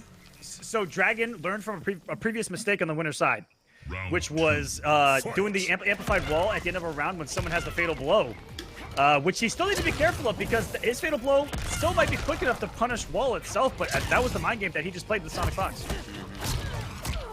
Out of the sky, and a full-on conversion comes from SonicFox Gears here. What a read by Sonic to know he was going to cancel into the Hell's Wrath out of all of the options that Cetron has there. Tried to keep it up, well, at least safe. There, yeah, there's the tech. Nice work. And trying to just maintain this distance. Oh! That actually would have worked if it had been splashed, but instead it was jump kick. That's been mostly what SonicFox is going for here. Yeah, that is the harder of the two to anti-air when you're not crossing up, is that jump kick. Really good So hitbox to it, active, exactly. Ooh, getting with the air to air, though, with the jump back one Hell's Wrath kind of OS there. Ooh, offense out of this lady. Dragon is all about stand one and then something. He is all about trying to catch you in the box stun and the respect. And the corner now does have obviously teleport. Final round. We'll see. Fight. There it is. Yep, reset the neutral, and he is not falling for these stand ones into pressure at all. Is Dragon? He's have to change things up. He'll probably have to throw a couple of 1-1s or 1-1-2s. Gets hit by a second hit. Not going to be the crushing blow. Probably trying to And look at this pressure. Oh my god! You just feel like such a dingus to get hit by that. I'm shocked now he do it again. He's built some space for himself to be able to do that. I like it. Nice pickup off the entire wall as well mid-screen. And just over the sand trap. Beautiful. There we go. Look at this range right here. This is the perfect spot. Perfect spot. Oh no, that wasn't punished. That was just the right timing. Yeah, that was just Dragon blocking wrong there. Or not blocking. Ooh. Trying to move. Quick up with the out down of the one. corner, yes. Oh, that's him looking for the counter poke off that stand one, the little instant dash back into the forward two. You know it, and now he's got fatal blow to contend with. And against I am Garrus, so that scared. is scary. That is scary. As you can't do anything. Oh, okay, he's got him and directly into the fatal blow. That's the Dragon ties us up at 1-1, and Cetrion's about to use Solar Beam. It's fully powered, baby. Finish him. That is a very scary Super situation to be effective. in as Cetrion. When Garrus has fatal blow lined up, you are so dependent on these far-ranged options, and that fatal blow is like a 60% screen armored tool to just bust through whatever you're. Are you throwing a boulder? No. Are you throwing a Hell's Wrath? No. You're stuck. But SonicFox blew his fatal too early. Gears. And that was good enough for Dragon. Just a little bit, and a beautiful punish by Dragon too. There are not a lot of people that really lab fatal blow punishes, but they are some of them are minus enough, and even they're on whiff to dash up and get a full combo punish, just like Dragon did. Yeah, man. So really good knowledge there and execution, and close it out with the fatal blow of Cetrion's really hype one too. Now we're tied up at 1-1. These guys went the distance on the winner's side into a game number 5. That Dragon did win, but it's a different matchup this time around. And it looks like Dragon's making the adjustments here mid-set. Definitely looking good. Oh, the low actually did hurt. I think that he has conditions. I think he's conditioned SonicFox to think that he's going to stagger every single time because he staggered so many times off the single normals that he finally committed and actually caught SonicFox off guard right there. SonicFox is going to put himself in the corner here where the Kraken lays. No big deal. This is the Sea of Blood stage. You guys see the little starfish. That's right. Wow, he completed the string, but it wasn't enough to escape. Big drop. Whoa, no punish. Got the punish. Sure is. Yeah. He has the forward row. This is gonna be. Look for a little bit of a shimmy. He barely walked into that forward two. Dude, not a punish, but there's no way Dragon expected that to come. He was trying to walk out for sure. Oh no! Got him. No need for the crush. Again, that is such a. That might be out of all of the times for that to be a mix-up. It's when the sand trap can actually kill. Because you know you can sit there and say, yeah, I'll take the sand trap rather than eat 34%. But when they both can kill you, Right. that is a mind game of mind games. It's just a mix. It's just straight up mix-up. As straight up mix-up as it gets. Judo chop. Aim for more pressure. It's very hard to stop that frog splash off that too. She does have the up two that has the hitbox to it because it kind of hits behind her. It's an explosion. Yeah, that's true. But we don't see wake-ups that often at a high level. That was so risky, man. If that down back one had just been a couple frames earlier, it would have been for counter hit, but it's all right for SonicFox, who's back in for pressure now. Out of there. Defensive bar is gone. Punish. Nice. That range was perfect for him. Will he break? Yes. 2 and 2, and now. Oh, yep, you're safe there, but that was a grab attempt. You know. Oh my goodness! I felt so strongly that Dragon was trying to bait SonicFox into Absolutely doing exactly vacuum. that. But no. That's it. Wow. Whew. Well, all right, SonicFox takes that game. I really felt the way that Dragon was playing was kind of walking back and forth, you know, that he was trying to get SonicFox to overextend on the fatal blow. It just didn't work out for him. I mean, you got to respect that he put it on the line there. He said, you know what? Dragon's been playing really well. He beat me in winners. Let's get wild. Right. Raw fatal blow in the neutral. He's up 2-1, and now he's got to have a little bit of momentum. He's definitely got to be like, yeah, he fell for that. Let's go. You know how SonicFox is. He's probably giggling at home. He probably is.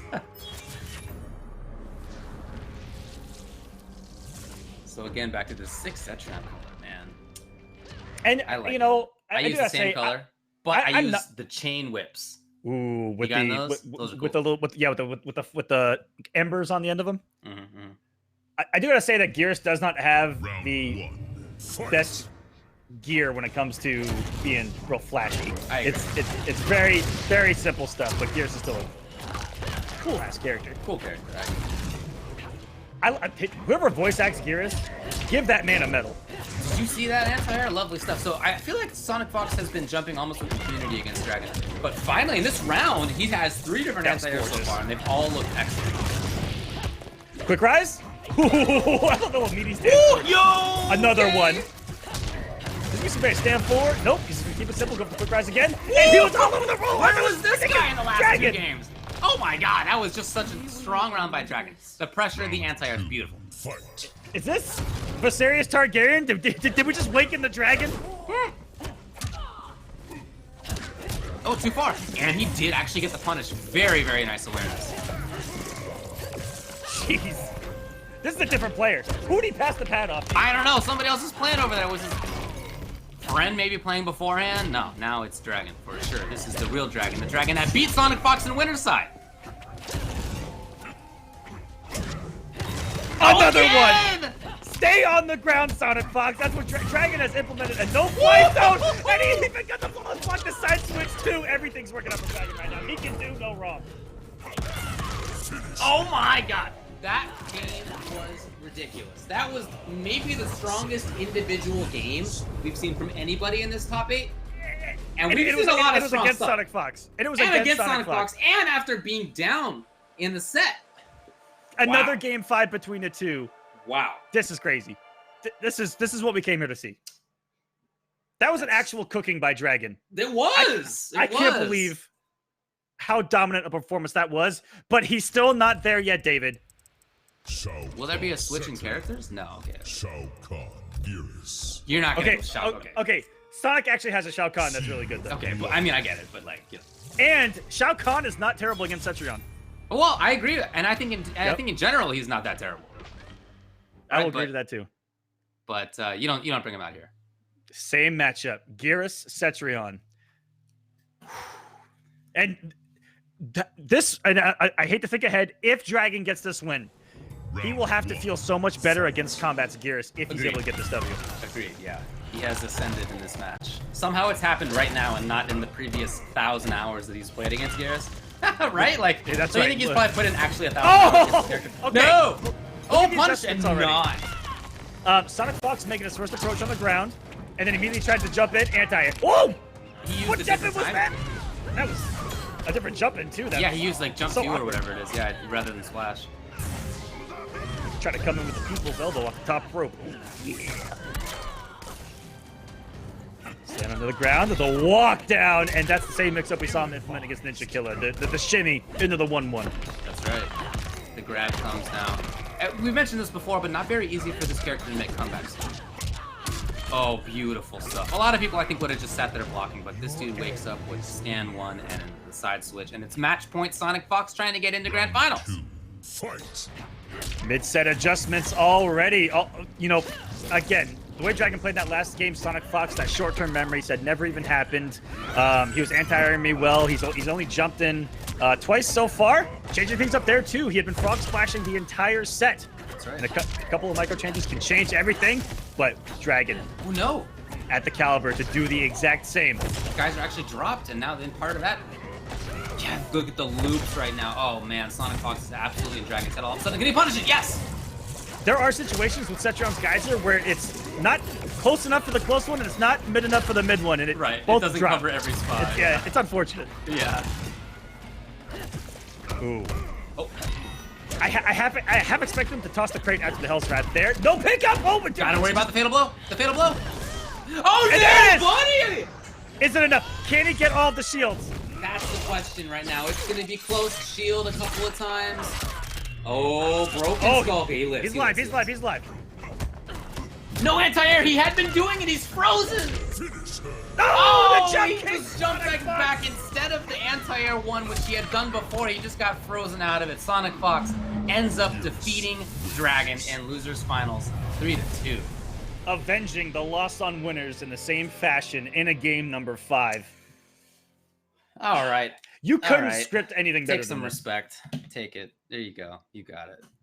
You couldn't script it any better. You got it. Beautiful. SonicFox is avenging all of his losses this week, apparently. I feel that Dragon played so well in that, the previous game. But SonicFox, I mean, he made adjustments, as you were talking about. Different jump timings. That was part of it. His offense was more about grabbing, for sure.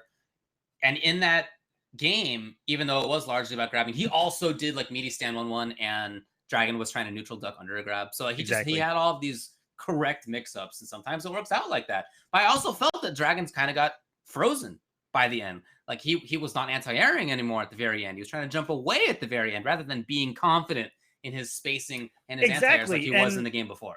And Sonic, in that final moment, did a jump kick at him, which he had anti-aired a plethora of times in the last 2 games. And it came down to SonicFox doing another jump kick, which he jumped into. That's something you have to be able to recognize at a high level of play. At any level of play, you have to know when your opponent feels like they can't do a thing that they've been doing. Because we're all humans, right? We get frozen up sometimes. Top players are the same. Fewer. I mean, it happens less, but it happens. And that recognition by SonicFox was exactly what he needed right at that moment. That is right. And going to clutch it out and move on to grand finals, where for the first time, we haven't seen this matchup. It is going to be SonicFox versus Kombat. Kombat on the winner's side, SonicFox on the losers. Right. A little bit of a surprise there, but Kombat's looking pretty dang strong. 3-1 over really Gur and 3-0 to Dragon.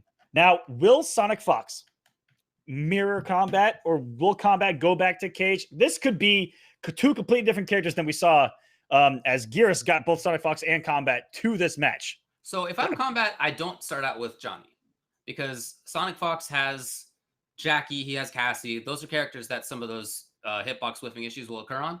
Yep. And I feel that's just a risk to take as Combat to start out with that. If maybe SonicFox starts out with Garrus, then okay, maybe as a counter pick you go to one of those. I don't know, but that's not something I would start out with. I think it's much safer to start out with. Aaron Well, unless Black. he just goes directly to Aaron Black and we're not even going to play the mix-up game. I thought there might have been a blind pick, Fight. Yep. but there wasn't. And instead, it's just going to be Aaron Black versus Johnny Cage. How does So there you go. How does Dragon feel sitting back going, man, they both Gearus to me, and they're not even going to use them in grand finals? Look, yeah. We've seen Combat play 3 different characters. Yesterday, Baraka, on stream, but yesterday, Baraka, also Johnny, also Gearus, of course. SonicFox, we've seen Aaron Black, Gearus, Cassie.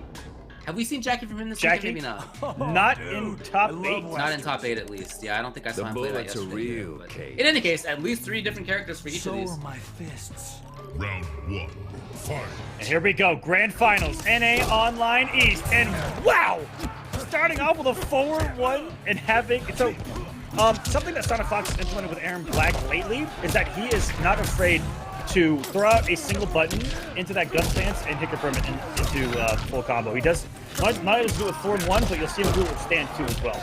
And it's one of the most beautiful things I've ever seen. And this man just started off grand finals with a flawless victory. Now keep in mind he has to win 2 3 out of 5 sets, so he's very far away from doing it. But at that speed, oh man, this might be fast. And there it is. Putting up That's a wall. exactly it. That's stand 2 and having it locked and loaded.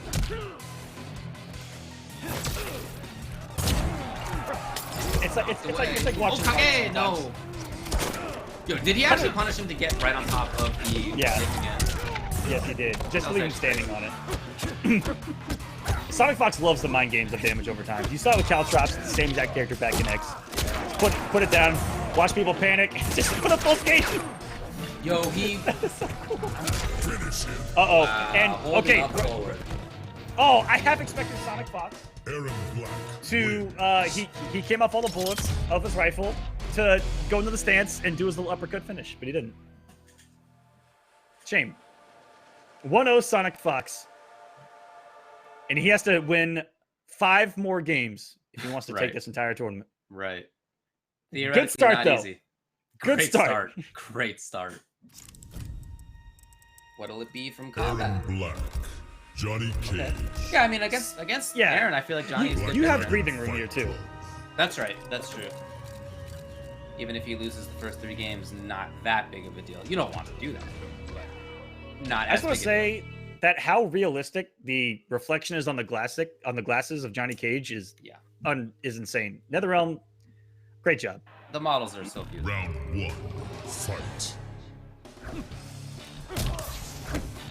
Round 4 putting up a bit of a wall himself again. And it just really feels like Combat has not been able to mount important pressure. He's gotten hits, although not the first round. Wow. But he's gotten hits. It just hasn't been like significant damage. There's been a lot of incidental stuff. That's right. Nice little roll away. Man, wait, he's definitely respecting that down 4 because he knows that if it's active, it's going to shut down all the approaches. Jumping in. Keeping himself safe. Just like that. It's Very so hard to deal with when you're a grounded character. When you are that mid-range footsie character. Right? Yeah. Got him open, no keep up. Try to throw it. Will there be another one? Oh, he even waited. He even waited. I feel that has a higher success rate when you just don't do it immediately, where you saw SonicFox walk up and do it. And there's the up 3 having almost no range, David, that we talked about earlier in this set. Yeah. Woo, boy. All right, so we need one more decision here. Chip. Oh, SonicFox looking to blow up possibly a forward 3, something there from Johnny Cage on what is, I believe, the +6 on the amplified projectile. Next to the mattress. Silly to jump in. Combat coming away. Keeping himself safe again. Combat trying to make something happen. He tried to walk away where Johnny is strong, but that down 4 just even stops him from doing that.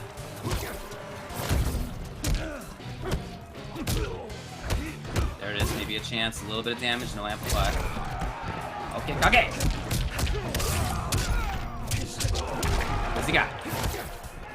Again, that mattress is there. You see Combat threatening away. No! And SonicFox on the offensive. Huddles down. What's the mix? Woo! I love it. Actually punishing a forward. Wait a minute. Combat looking to turn things around. He's going to get on the board here. He does! He actually catches SonicFox trying to put out a button. And there is Combat with his facing. With the knowledge, you know that he has gotten in a plethora of games with SonicFox. I mentioned this is one of his training partners. Yeah. And it feels like that, again, is a key to success in NRS games. If you can train with Sonic... Yeah, well, naturally, right? You're in there. Yeah, if you can train with among the best players in the world, of course that's going to be helpful. Johnny Cage, Aaron Black. And someone that just joined us in Injustice 2 came into MK, completely brand new game for him. But definitely played a lot of MKX to get ready. And Johnny Cage was his character back in MKX too. I don't know if a lot of people know that. He was a big Johnny Cage player in MKX as well when he was getting into it after playing Injustice 2. And again, it's a different play style than we saw him be successful with before. Got a whiff punish that. No, he did not. Surprising. Whoa! The hammock. No, he just goes in. Last one whipping there. Oh no, didn't expect it. And actually, neutral ducked. Interesting choice right there by Fox. Okay, Johnny's turn. Nope, can't do that. Ooh, man, taking all the opportunities here as Fox, and he goes for the low. Oh man, it's just no, you can't be there. You can't be there. You're bleeding right now. You're bleeding. Don't go into it. Okay, it's gone. Worried about neutral duck look like now. Oh no, too far and the punish. I will say that one good thing that Johnny has for him is a lot of people like to crouch at the end of Johnny's strings, and he does have, especially in the lightning kicks string, where he can end in the high, that's plus a block, things like that. There are no gaps when he cancels most strings into that amplified projectile, like right there. And Combat is not throwing gimmicks at all. He's keeping this 100% solid in Johnny's pressure. So smart.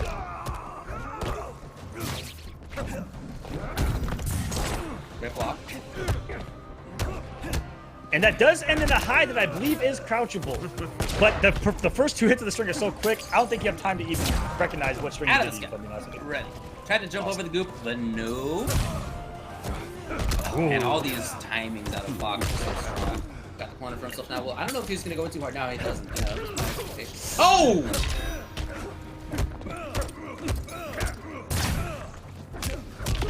There's the walking low. Cancel. Get out of there. Oh, blow up, man! And meterlessly, too. And I love how Combat utilizes that fatal blow. He will almost never come off it if it's only going to get him one round. And the way that he's able to do that, extend damage, clutch it out without requiring it, has it here in round number 3. I really like how sometimes he just walks through the dip. Clearly, SonicFox doesn't expect that he's looking for a jump over it or something, but, you know, yeah, Combat's really playing on well. I love all disrespect of that acid puddle. Yes. Sometimes you have to do it. Even if it gets you blown up, you have to like put that in your opponent's head that you have the audacity to not just take it. Totally agree. Oh my god, he pressed a button. Johnny's in there! And it was no breakaway. He's trying to just do it on ship. I don't know if it's gonna work. And he didn't expect a slide. Uh-oh! Uh-oh, SpaghettiOs, big damage here. He's not actually in the Oh, he's just a little bit. Yep, only 2 ticks. Oh, he got him on the back! It's not gonna be enough. It'll be close. No, okay. Not enough. A few ticks. That's a puddle and a big whiff. Did he try? He actually tried scud shot, do you think? Yeah. He just screwed up the input. Was that not a stand 3? I think it was a stand 3. And he just missed down 3? Oh, I think that's what it was. Wait a minute. Oh my god, can you believe that? He literally screwed up the input? Tournament point. Combat with man. Johnny Cage. Oh my god. Where's all things to happen, and he had the right read. That he is- expected a fireball, he was trying to scud shot it, and he screwed it up. Johnny Where's Cage, every tier with that right now? Aaron Black. Unnoticed, by the way. Cotton Warcat. Wow. All right, it's Combat's tournament game right now. This is a big one. Now, we went briefly over the points before, but the winner of this gets 125 points. That's a lot. It's a lot. Yeah, it's like getting basically 5th place at an offline major. So 5th place at Combo Breaker versus an online event here. By the way, almost as many entrants here as that Combo Breaker. Crazy. 700 plus, and this is just half of the NA. That's right. That's only the East. We still have West to go. West, I hope you guys put on equally, if not better of a show than East has here. Y'all better show up. I hope so. East is making us look good. Hey man, you're West too. Technically. Yeah, it is. Yeah, so we're gonna see the likes of Texas boys in the online West. Let's go. Oh! In there, no neutral. Oh no, it was counter hit even. And getting aggressive on the puddle. SonicFox for the longest time was sitting back and just letting combat move around. Getting old school aggressive, which is the back 2-2 there. Round 2. Keeping combat on his toes. No amplifier. That's what Combat was worried about. Blocking. Just didn't expect it. And no amplify again. That's Can you get him out of the sky? He almost did. And again, getting aggressive every time he sees throw that up. So smart by dude. Combat. That poor Tarkatan. He's just trying to eat a human body over there. Come on. And he's just trying to feed his children. Yeah. Okay. Oh, I think he tried Kage kick. No, here it is. Yo, that was the roll and nothing else. Wow, good patience from SonicFox there. Still waiting out all of this offensive onslaught from Combat. Still no amplify, by the way, on 4-4. Got him. Until I didn't screw it up. There it is, the duck. No confirmation of the slide. The low shot. What? He whiffed! The jump kick whiffed! He's been holding a rifle and low profile. Oh my god. Did he duck it? We're going to another game 5. There's some crazy stuff happening in this match. There's some crazy stuff. It's 2-2 in the first set of grand finals. This next game is either to win the tournament for Combat or to reset the bracket for SonicFox. Huge moment. Wow. This is our third game 5, and every single one of them has involved SonicFox. That's an insane stat right there. Every game 5 of this top 8 has involved SonicFox. It actually is surprising, don't you think? Because I feel like more commonly he's not losing games. But I guess now that I think about it, at Combo Breaker, the same thing happened. He had to make, I think, 2 comebacks from being down 0-2, if I recall correctly. Yes, he did. So yeah, maybe that's not as out of the ordinary as I've come to expect. Round 1. Fight. MK11, people are showing up, man. Here we go. Game 5. Tournament ends here or extends. SonicFox needs to get the win for us to see some more MK11 action. Combat, can he close this out? Giving SonicFox a taste of his own medicine there with the stand ones into follow-up. SonicFox, crouching, looking for, possible throw, looking at down 2, looking to just see something whiff. Oh, wow, already has fatal blow, by the way, this Combat. Yeah, that's not a good sign. No hit from the nut punch. Probably want to keep him standing. Do the SonicFox at the breakaway. Tough comeback here. He's gonna put him on the he had to get out. And not anti-air, but Kage did not work, and now SonicFox is at reset point. Not enough hits on the air-to-air to get the combo extension, or he was late on that shadow kick. Wow! 4-4 from downtown. Ooh, he just froze!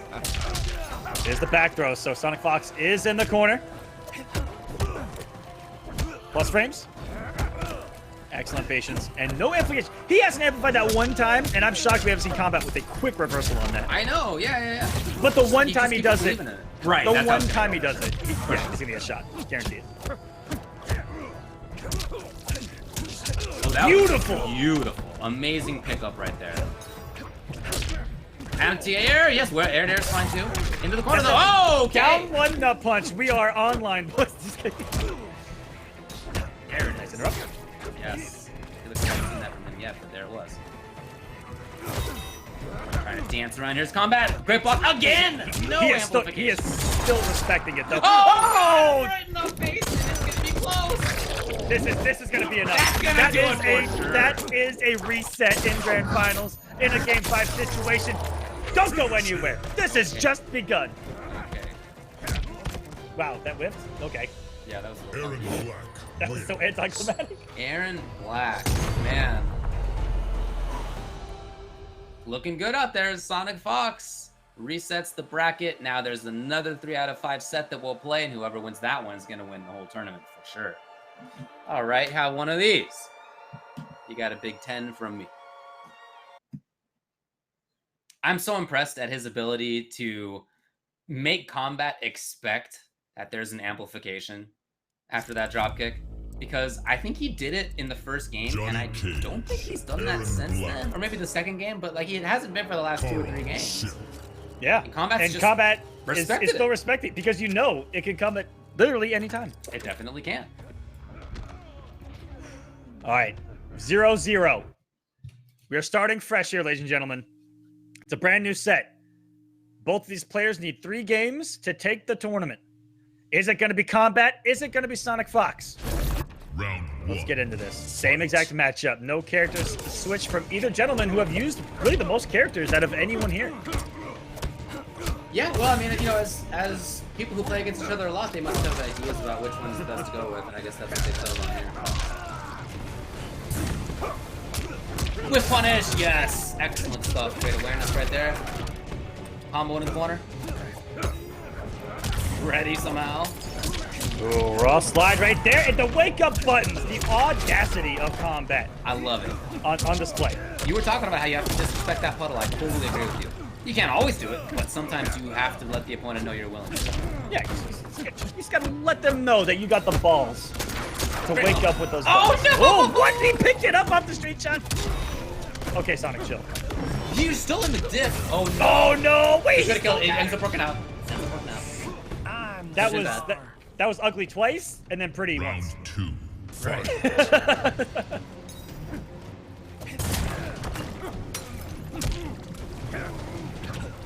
Out of the dip.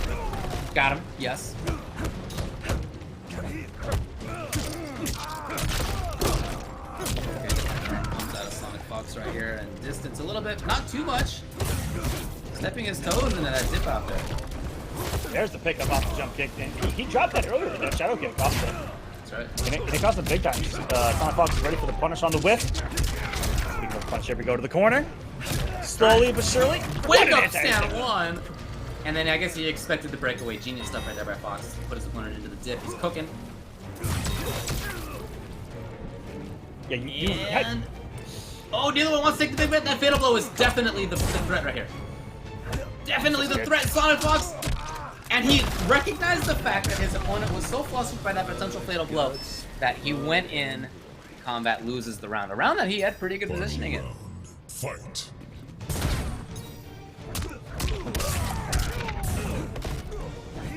Let's break away to Fox here, okay? Just meeting with that plus string, that's been very effective against Fox here. He's looking to wake up with the buttons, looking to get savage, and this is the second time in this game, after the reset, that he's changed things up, and he's throwing a raw slide. That raw banana, finally on the other side of the hammock. And combat, though, looking good. Oh, wait, that is forward. Okay, what do you got? He was absolutely blocking it out. Absolutely not taking a risk on the forward floor again for the crush.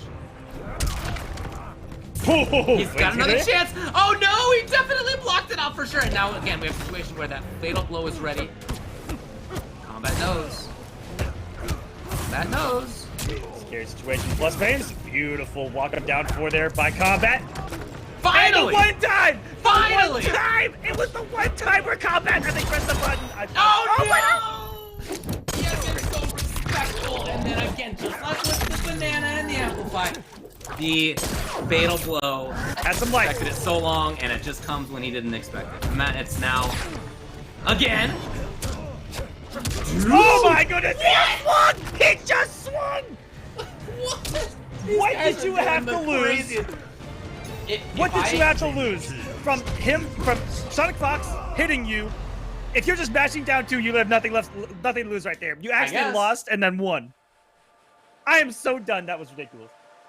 If I didn't already know that these guys played each other a lot, after having watched these last, 4 games now, I think it's clear because a lot of the things that they do are just like long-term conditioning things. Okay, I'm not going to do a amplify after the boot drop because I know we've played so many times. You get the deal. You get the deal that I don't need to do this every time. And it's the same kind of thing with that. Down 2, yeah, for sure. Just do it. The respect of the fatal blow. They've played each other so many times. They get it. This is a fascinating set to watch among people who have conditioned each other to such a degree. That, you know, and I love that when we see two people that play each other so often, we see things that we don't normally see out of their gameplay and out of gameplay in general, because things get crazy. Because, you know, in order to mix up someone that has seen your mix-ups before, you have to do things that are unfathomable. And just down 2 while you're getting hit is one of them. What was any of that? Exactly. Right? I feel like that's a lot of what the set has become is what was that and why was that? Also, how was that? Comes off a bar right there. Okay, that's one way to deal with it. Caught the startup with a forward 4. Didn't even come off the ground. Beautiful anti-air by Combat. No breakaway from Sonic here. Wake up, Punish, why not? Why would Still you? could. Wow. Ooh, That was. I didn't even know that was a combo. No, that was cool. Yeah. Round 2.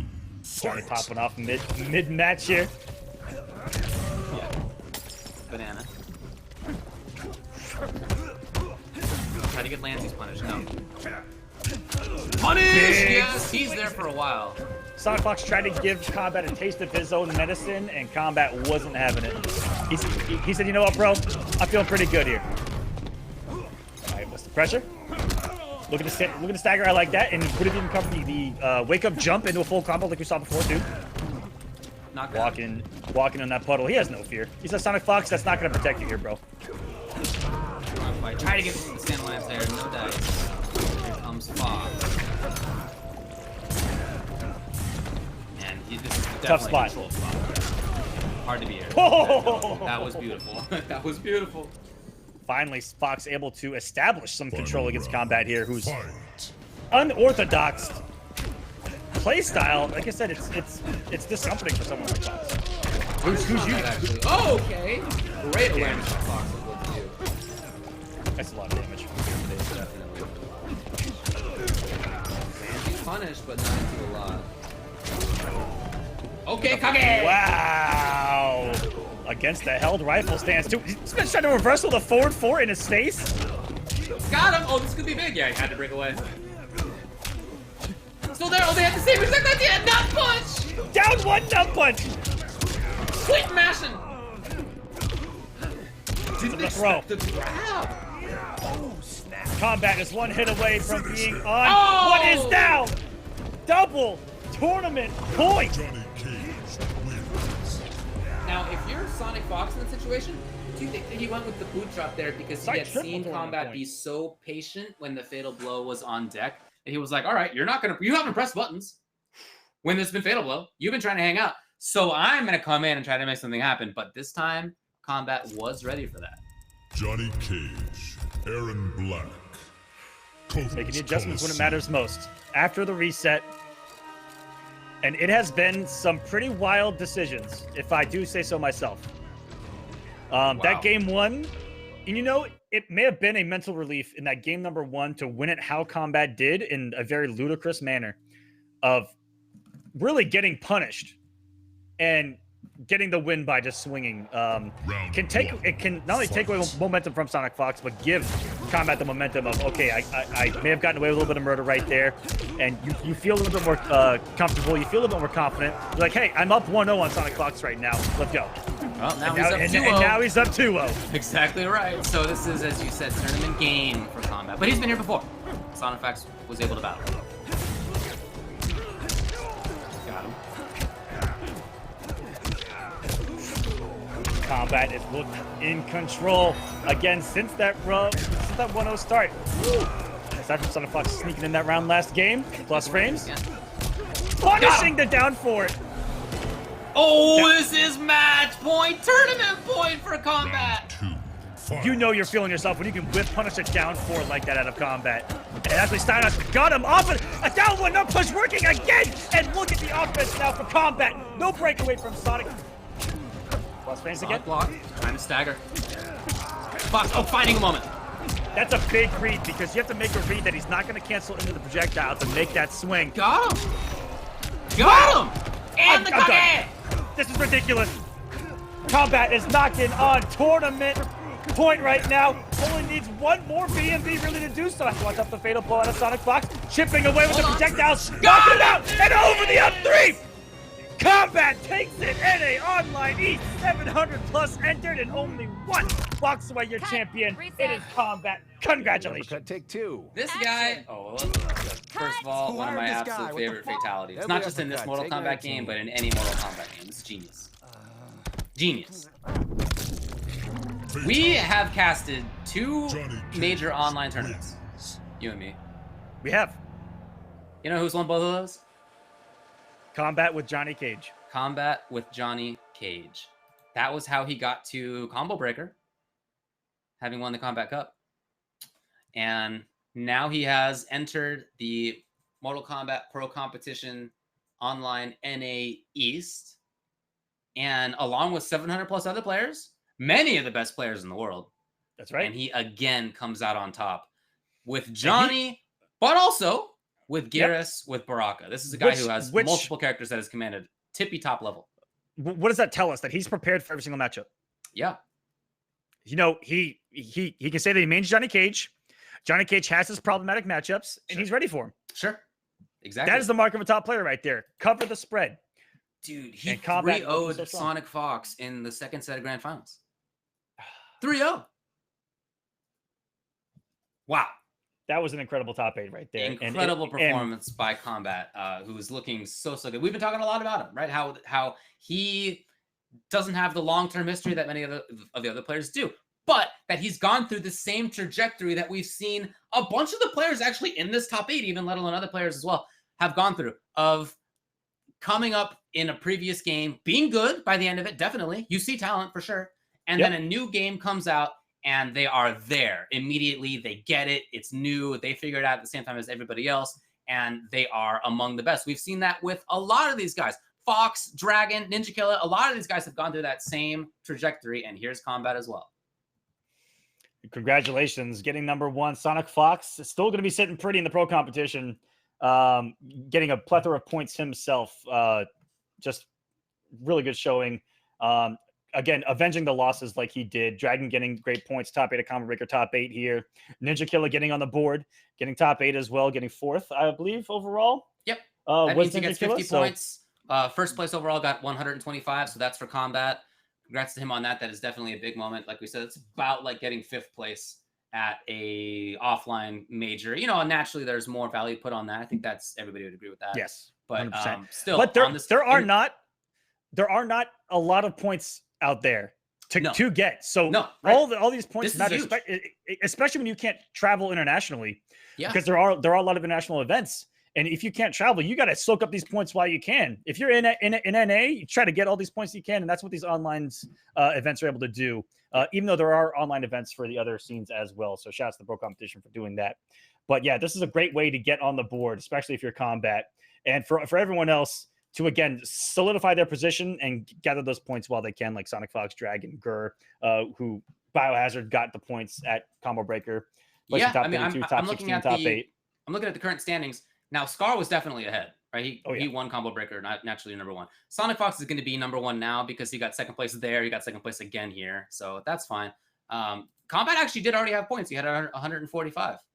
And now he'll add 125 to that. So, you know, these guys are already putting themselves in great spots. Dragon as well, you know, was also in top 8 for that here as well. Gur was 9th, so he got 75 points previously. Now he gets top 8 and more points again. So we are starting to see players who are doing consistently well, but there have only been a couple of events so far that give out points. Right? We still have quite a few more to go.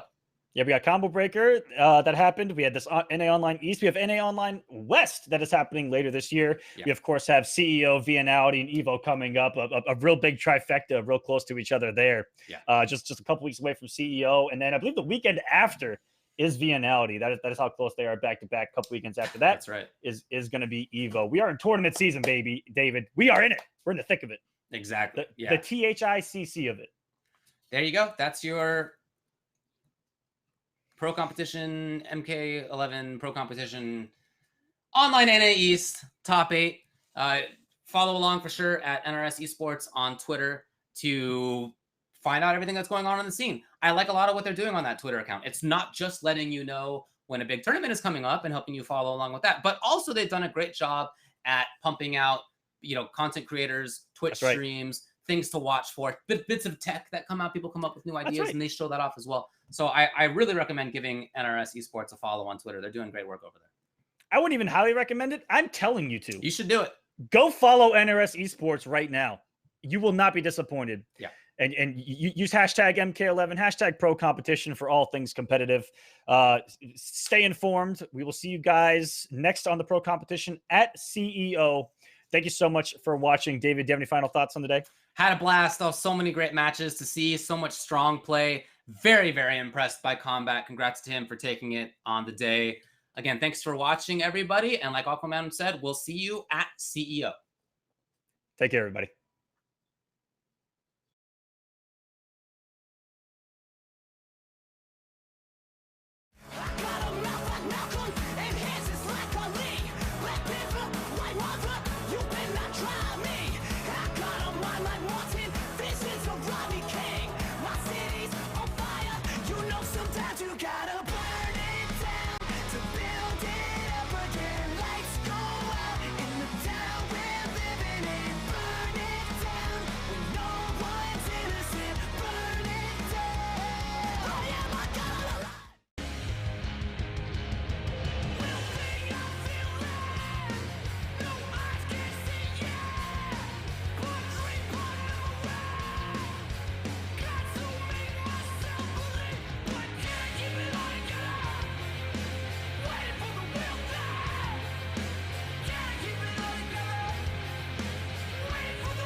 It's starting to feel awful like